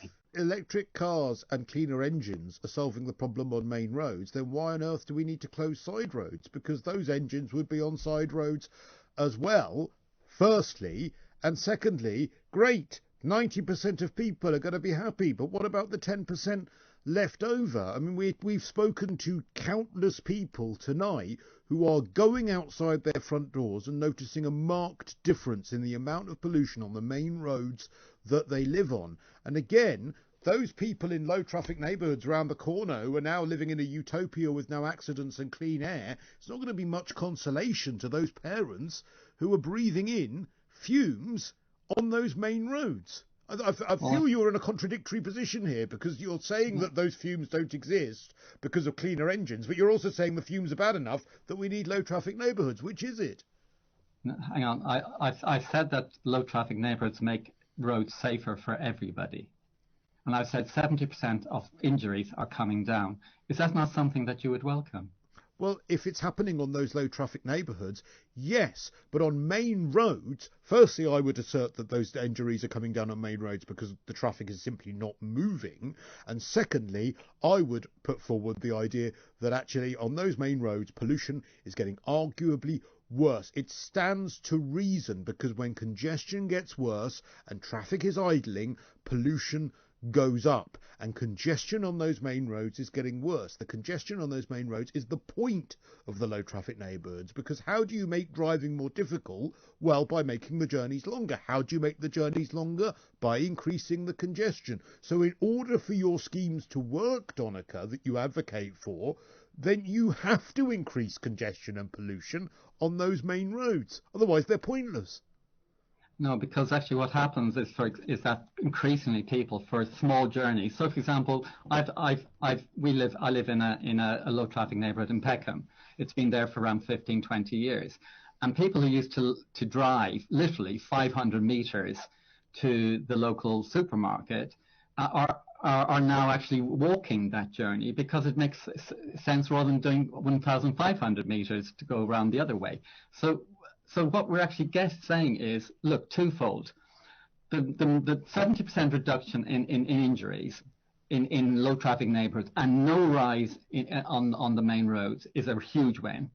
Secondly, making low traffic neighbourhoods safer, and the pollution is coming down on main roads due to increasing cleaner vehicles and the ULEZ, means that we're heading in the right direction for parents on both roads. And the important thing to remember, final point, is that for every parent living on the main road, their kids will use the side roads on the way to school, on the way to play, on the way to parks. And so that is a fantastic benefit for parents on the main roads as well, that their kids will be in safer for maybe 80 to 90% of their journeys to school or play. Do you not feel immensely arrogant saying to the mother of Ella, who's come on this show, saying what you're saying is simply not true? Do you not feel a bit arrogant that you're essentially saying that you know better than someone who has had the lived experience of this, who is living it every day, and who lost a daughter who was against these projects? Do you not feel arrogant about that? I meet the parents of many people who have been killed in terrible situations over the last years. That's why I spent a huge amount of my time unpaid campaigning for safer roads and less pollution on the main roads and on residential streets. When you meet the parents and the families and the relatives of dead kids and dead husbands and then wives after a traffic accident, as I've had to deal with, I feel when I rely on the research evidence from universities and studies, and that actually is where I come from as a human being. Donica, really appreciate you answering the questions and taking the time to talk to us tonight. That's Donica McCarthy from Stop Killing Cyclists. We've got so many calls on this, and I know some of you in the room on YouTube are saying, God, we've been talking about this for a while, but I would feel it would be wrong to not get through some of these calls. We've so many of them. So we'll do a few of them, and that's coming up late night here on Talk Radio. A militant cycling lobby, presumably just wanting to abuse you in every way, shape or form. Because, unfortunately, you can't pigeonhole people. So I'm a cyclist, I'm also a parent, I'm also a pedestrian, I'm also a driver. And actually, the hypocrisy of it is the people who are on the other side, they are actually the same. You actually know who some of these people are, and you actually know they've got an electric Tesla, they've got a sports car. So they've got the choice, but the thing is, I realise I am privileged and I'm entitled. I realise I have choices that other people can't make. I don't live in a high street. I live in a really nice house. When I go cycling, I stick my bike on top of my car, and I can go and do my cycling. But I realise I have choices that aren't open to other people. I realise there are people in this world who are not like me, who are LGBT, who are disabled, who are old, who don't wish to cycle. So for me, it's all about choice. And exactly what you said at the top of your programme, all you said was this isn't about me winning or losing. It's a whole load of residents and businesses who just want to be consulted. Yeah. Public policy implementation is about impact assessments, risk assessments, and consultation, and then you invoke public policy implementation. You don't just do it. And it really annoys me. So when people like the LCC, Simon Still, the story came out, they had ample opportunity to discredit him and say, we've suspended him. It was only after a couple of days of the story banging around that they then decided to suspend him. And it really worries me when organisations think a real get out. Well, it was only. I'll tell you when it was. It was when my producer got in touch. That was when they decided to actually take action, and we decided that we were going to. They had plenty of time, and I've seen it on Twitter. Loads of cycling groups, like Ones with Cycling and whatever, completely putting that to one side, not actually even saying that it's wrong, and saying, yeah, but what about this? But what about that? Oh, Wandsworth cyclists were laughing about it. The Wandsworth cycling campaign was joking about it when people were pointing it out to them. It's absolutely. Apparently, racism is okay if you happen to be on the same side of the argument. Well, to be honest, what I've realised is since July, it's actually it's as long as you're one of us, you're a cyclist and you belong to our group and you're entitled and privileged, you're all right. Yeah. So as Edith said earlier, as a little ninja said, it's quite surprising because all these people are saying, well, actually, I'm a cyclist. So I'm thinking, well, therefore, you should be with the other group. But actually, all it is they want choice. Whereas what these people are about is, and it's not an argument of two halves, it's literally intimidation. Yeah. So I don't know what doxing is, but all the things you've described, so a list that I've written for myself is they expose names. That's doxing. Doxing, right. I've had my name exposed, address, job. You said they basically were digging into where you lived. Yeah. For Wandsworth, for example, they on some of the groups they actually pinned the names of the admins. So basically, these are the 5-6 people you should target. How can you do that? So whilst you're not saying that you're going to do anything, you're actually facilitating people going after these people. Yeah. They've attacked businesses who support.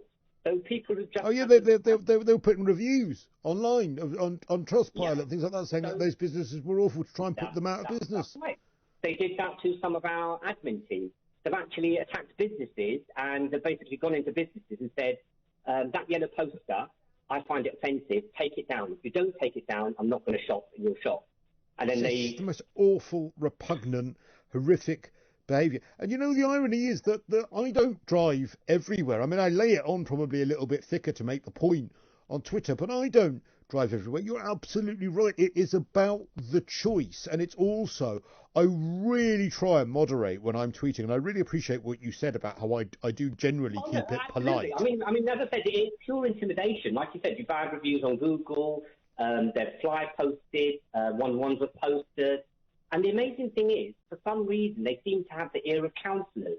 So it's not even a 50-50 fight. So in Wandsworth, I don't know whether you know, that because there was such an outpouring of upset, so literally there was a public consultation, and Wandsworth Council, I think they said in their history they've never had such a response in such a quick time. They had something like 5,000 plus responses, of which 84% said we want the LTNs took away. Now, bearing in mind, it's the Tory government, which gave the money to SADC. Yep. SADC passed the money down to the council, and it's the Tory council, and Wandsworth is a Tory borough.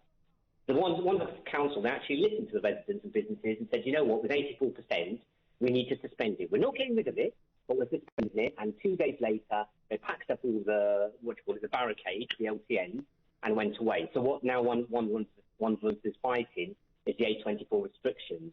But the stuff that you see on Twitter, the diatribe, is literally you are spawn of Satan because you want choice, because you are just protesting and just saying, well, hold on, but what about the old people, disabled people? And when you say that it's just one bad egg, Simon Still, I'm sorry, that's a nonsense. When people talk about unconscious bias, I'm sorry, it's conscious bias. It's discrimination. No, and you're right, and it comes from others as well. It's not just him, and also it's the lies. You know, there's another campaigner in Southwest London. I'm not going to name her because there's a habit when you name a woman that's involved in these things that there's a pile-on that you're being sexist. It's funny that some of these women involved in these campaigns, that when you agree with them, then they're a campaigner. When you disagree with them, then they're just a girl trying to cycle. But there's a girl in Brixton, and she just told an absolute... She runs her own account as a cycle campaigner. She runs the Railton Low Traffic Neighbourhood account as a cycle campaigner. She runs an account doing a podcast as a cycle campaigner. And she also said there's this ridiculous thing that's turned up called the Railton Parklet, which is in the Railton Low Traffic Neighbourhood, and they've taken a parking space and tried to build a park in it. And she was tweeting saying, oh my God, it's brilliant, look at how this park has been built by volunteers and everyone can sit there in this parking space or on these double yellow lines and it's all great. And it's a lie. Lambeth Council are paying £8,000 for that, which looks like literally, I mean, it looks like a few planks of wood that have been nailed together by a 5-year-old. But at the end of the day, they lie. They make things up because they think it's going to further their cause, and they think we don't know.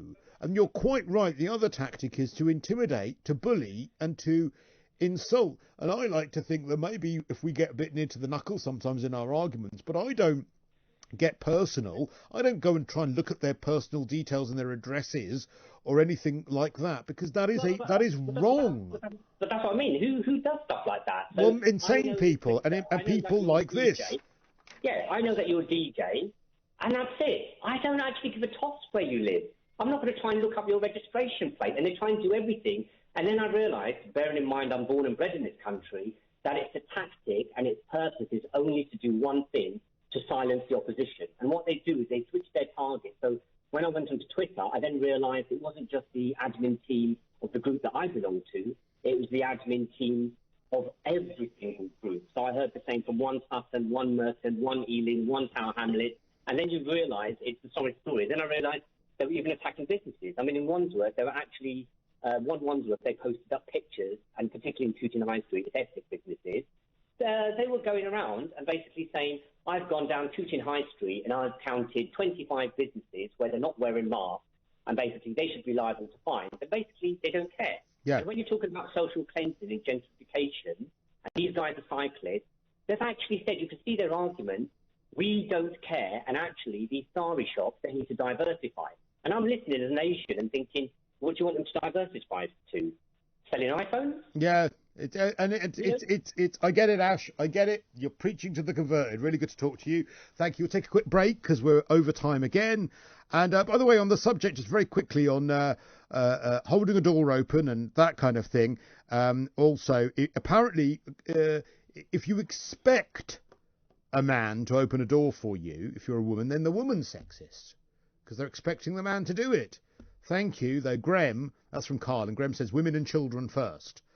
Well, okay, God, that sounds like you're abandoning ship. Thank you. You won't know if it's sexist if you hold the door open until you've done it. It depends on the person's reaction, which makes it so complicated. And P.S., it's so Eurovision when you say, Christo calling, I love it. Well, I just thought, that sounds good, doesn't it? Anyway, thanks, Elizabeth, for that one. Take a quick break, and then we'll be back with more of your calls and texts coming up late night here on Talk Radio. Racist tweets by a London cycling campaign staff member, and that's got us talking about the low traffic neighbourhood toxicity around that debate. And Steve has called in Newham. Hey, Steve. Hi, Christo. How you doing? Fine, thank you. And what's your opinion on all of this? Why has the debate got so toxic? Look, there is an awful lot of virtuous bullying emanating from the cycling lobby. That doesn't mean every cyclist is a virtuous bully. It's a very small minority. Actually, many cyclists are anti-LTN, but they are still cyclists, and so... Well, yeah, exactly right. But I think the problem we're facing here is the loudest voices seem to be emanating from that particular group of individual, and I think it's part of the cancel culture. If you think about it, divert away from discussing the issue and turn it into insult after insult, so you don't have to. That's a really good point. It's a really good point. Deal with the issues, deal with the problems that are clear within LTNs or with pollution or whatever. They're trying to push away from having to justify some of their actions.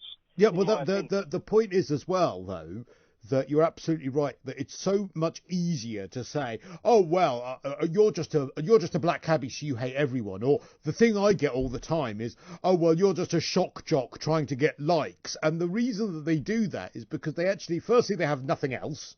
They've got no actual argument, because if they had an argument, they'd be able to put me in my place far better. But secondly, it's to try and discredit and sort of cancel what you're saying by resorting to lazy stereotypes. Indeed. And if you take a look at some of the statistics that are being expounded by the pro-LTN groups, some of them are very, very easy to take apart. Now, there's reasons why a lot of these low-traffic neighbourhood schemes have not been put in prior to COVID, the Coronavirus Act. And that's because they would never have been able to pass through legislation. They just wouldn't. And well, they had to use COVID. That's what the High Court decided, was that they were using COVID. How repugnant is that, using 120,000 deaths? Well, yeah, but I would suggest that the means justify the end. To them? In relation to what they've done to them. But, I mean, if you take Waltham Forest, which I think Mr McCarthy mentioned earlier on, the data from that particular low-traffic neighbourhood scheme is 8 or 9 years old. It's not relevant now. So statistics can be manipulated, can be argued against, etc. But the best way to stop that argument is to divert away from the argument altogether by throwing insult after accusation. And intimidation. Steve, thank you. Yeah. Short but sweet. Got to move on. Neil has given us a call, who is all the way up in Liverpool. Morning, Neil. Hello, Christo. What's on your mind? By the way, mate. Love your show. Oh, brilliant. Good. All right. What's going on? We spoke before about these bikes. Okay. What is your agenda? What is it exactly that you want out of this? I want to have... Well, there's a number of things that I want to have out of this. I want to have, if low traffic neighbourhoods and the closure of roads is going to happen to through traffic, I'd like it to be... Oh, no, that's a London issue. Well, no, it's happening all over the United Kingdom. It's not just happening in London. It's happening in Coventry. It's happening in Glasgow. It's been happening in Birmingham. It's happening in the Hyde Park area of Leeds. And what about the people that it's not happening to, that you want to just put up? I mean, it's Mike Graham that started this, and I want to know what does he want out of this? Does he want to make roads wider, or does he want to just eliminate bikes from the roads? I don't understand what your agenda is. My opinion on this is nothing to do with Mike Graham. I don't understand how this has got from a bike to races and people in silver cars jumping out, and skin colour means nothing. Well, I'll tell you how it's got to that. How have we got there? Because of the fact that there are... You've got to give me a lot of questions there. Firstly, it's nothing to do with Mike Graham. We happen to agree on some parts of this debate, but I haven't got my opinion from him, and I'm sure he hasn't got his opinion from me, firstly. Secondly, low traffic neighbourhoods, I think, if they are going to come in, and they have been democratically consulted on, and the majority of residents... come in from where? Well, the councils that are bringing them in and closing through roads. I don't know where you live in Liverpool, Neil, but if you were to... I live outside Liverpool. You forget about these areas, you see. Well... We don't all live in cities, Paul. Well, okay, but that might happen outside. You're on about inducing laws to cities that are going to affect us in the outer regions. There's a lot of people. Well, I might talk about murderers tomorrow night, but I might talk about murderers tomorrow night, Neil. But you won't have been murdered. But that doesn't mean it's not a relevant conversation, does it? I can't make every conversation relevant to Neil in Liverpool, secondly. Thirdly, I'm sorry, if they're going to bring things in like this, I think that you need to be, and this does affect you, Neil, because don't you want to live in a society where things are democratically decided and consulted on, or do you want to live in a society where we have sort of megalomaniac dictatorship councils that can bring in measures that have no consultation from people that live there? And also, I don't like the idea that roads, wherever they may be, whether it be outside Liverpool, whether it be central London, whether it be Azerbaijan, I don't think that it's logical to reduce road space for vehicles in the pursuit of cycle lanes that are badly designed, that are specifically designed to create congestion from vehicles, which therefore increases pollution, and then tell us that it's for our own good. Look what you've just done it again. You've politicised it. You've turned it into an environmental issue. And now you're going to go down race. Whereas it's just bikes. And the reason that it's about race... Oh, yes, you did ask me that question. What do I want? I want cyclists to be trained so that, therefore, they can actually have the idea of riding in traffic without... My son rode a bike when he was 4, right? He's trained and he knows not to cross roads. He's not an idiot. Well, we're moving. Well, guess what, Neil, we're moving away from that. We're moving away from people being trained to cross roads. We're moving to a situation where pedestrians can step into a road and drivers are liable for them doing so. We're moving into a situation where cyclists can go through red lights, cyclists can ride in an unsafe fashion, and drivers are the ones liable for that. A cyclist comes across a car and the car hits the cyclist. The cyclist, 100% of the time, is going to lose. You understand the risks.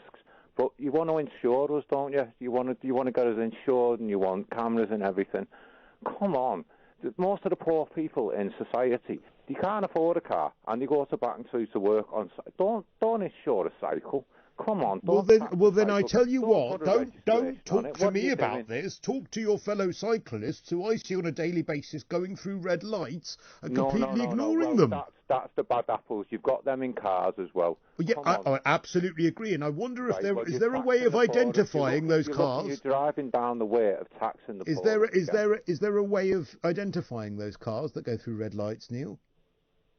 We've talked about this before. Is there a way of identifying those cars that can go through red lights, Neil?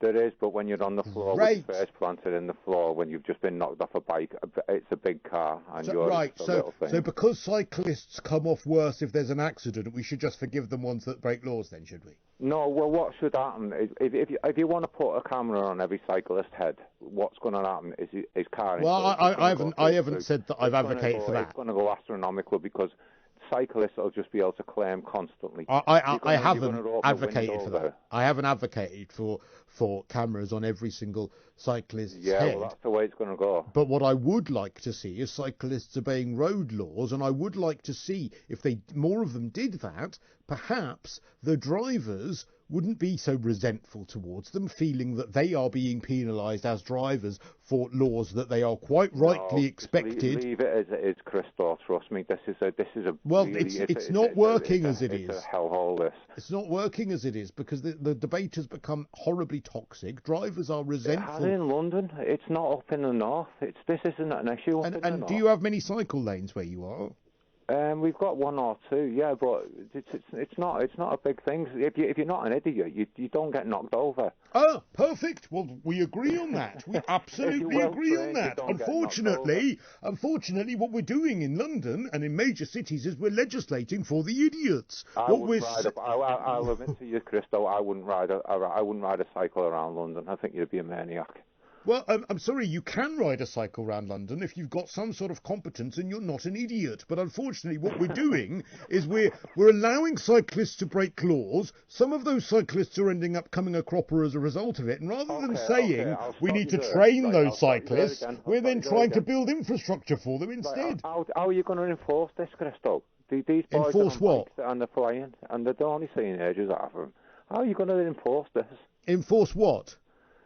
Well, to stop cyclists going through red lights. Well, you would have some sort of registration. We've got the technology there. You have police on cycles chasing them. I don't understand. You wouldn't need to, because if you had firstly, I think we've got the technology. You could have a QR code that is on the on a tabard that you wear, which could be very easily done. You could have them having a registration on a tabard that they could wear. The cycle itself could have some sort of registration attached to it. Maybe we could have more police out there actually enforcing cyclists that are breaking road laws. There are countless ways in which we can do that. We could train the cyclists to start with. So badly thought through. Not badly thought through. It's brilliantly thought through. You wouldn't be able to enforce it. And all you're trying to do is tax the poor again. So because we can't enforce it, we should just let it go. I mean, we don't enforce burglaries that well. Should we just forget about them, make them legal? Because people in Range Rovers they're sat there looking at cyclists going through red lights and going, they shouldn't be able to do that. That's terrible. And then they get on the radio and they say, I'm sat at the lights. And it's having some sort of episode, Neil. In it, yeah. Are you having the idea that someone on a bike can go through a red light? Yeah, but don't you think? No. Don't you think that Range Rover driver who's being constantly told that it's their fault if anything happens to a cyclist and that they need to rightly be concerned about cyclists' safety? Don't you think that it slightly undermines that argument that Range Rover driver sees countless cyclists going through red lights, countless cyclists wearing black and not having lights on their bike, countless cyclists mounting the pavement so that the pensioners have got to throw themselves out the way, countless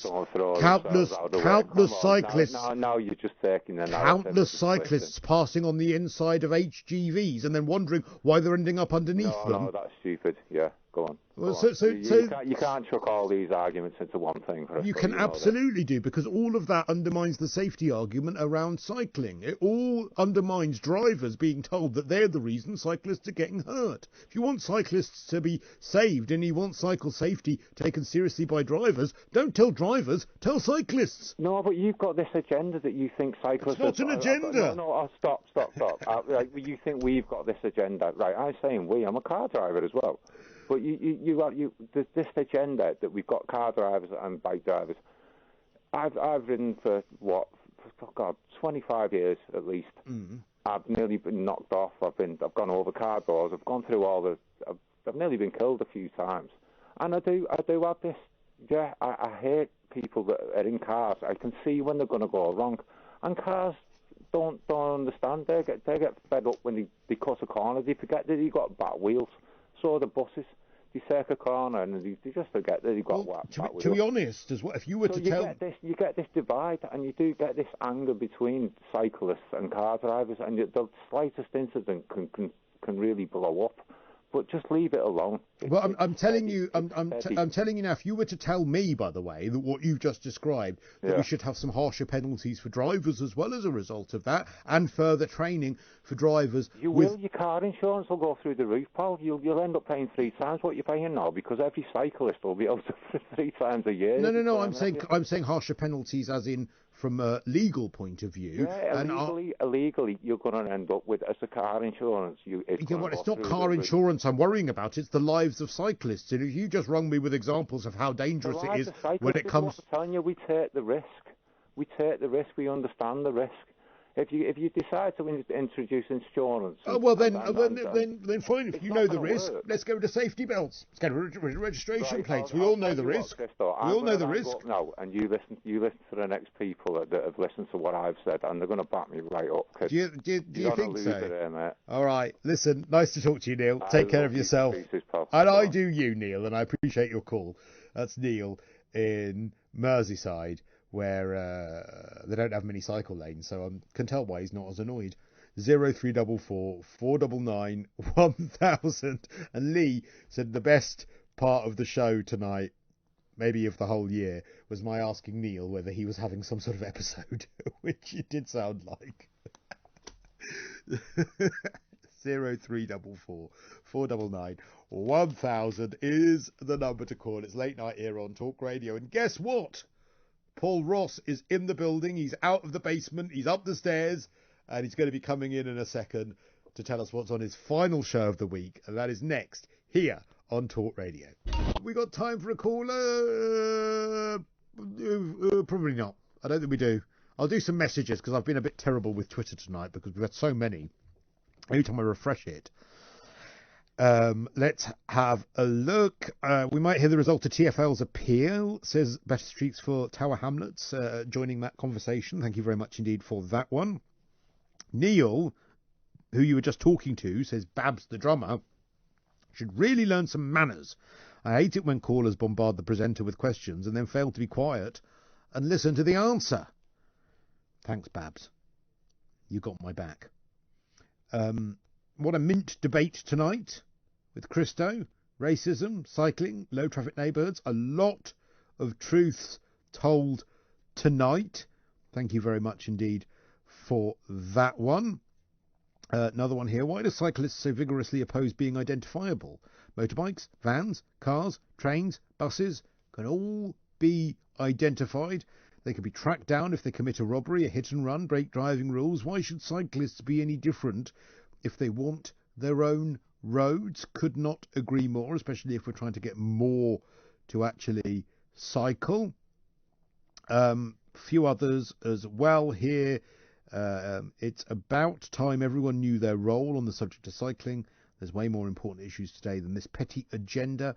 Bikes were on the roads before cars were even invented anyway. And a really interesting one as well. Apparently, Sadiq Khan, someone sent me an Evening Standard article saying that he doesn't allow his daughters to cycle in London, the reason being because of concerns over safety, and so therefore he pledged to make it easier and safer to cycle in the capital. And in fairness, he has done that, and it's brilliant for him that he can see how easy and safe it is to cycle, and he does so from the back of his Range Rover where he's looking out of the window, and that must be really, really lovely for him to do that. Heaven forbid he should actually get on a bike, other than for, of course, a photo to a full-time photographer, Sadiq Khan. Hello, Routine Pizza. How are you? And nice to have your company. And hello to Den2, K2, many of you as well on YouTube watching along. And who was it? Routine Pizza, which is a very strange name that you've got, though I do think pizza should be a routine. You were asking that I haven't mentioned you, so I have now. The Sun, front page this morning, get one in one's arm. This is Prince Charles and celebrities in a bid to boost the jab take-up. So that's what you're waking up to there with the Sun newspaper later today. And the Times has gone for hope for holidays overseas. Ministers discuss vaccine passports. That's an interesting story. Talks are underway with the Greek government. Now, I've got a little bit of experience of the Greek government, and if they start the talks now, perhaps they'll turn up by, I don't know, October, when all of the holidays are over. I could say that I'm Greek. I'm allowed. Hospital numbers have halved within a month, which is a good thing. So there we go. That's it. Any Other Business will be back tonight from 10 o'clock. We'll look back on the week's news, and we'll have Any Other Business from 11. Paul Ross next on Talk Radio. Online, on DAB+, and on the Talk Radio app. We're doing everything that we can to protect against new variants of the virus. Talk Radio.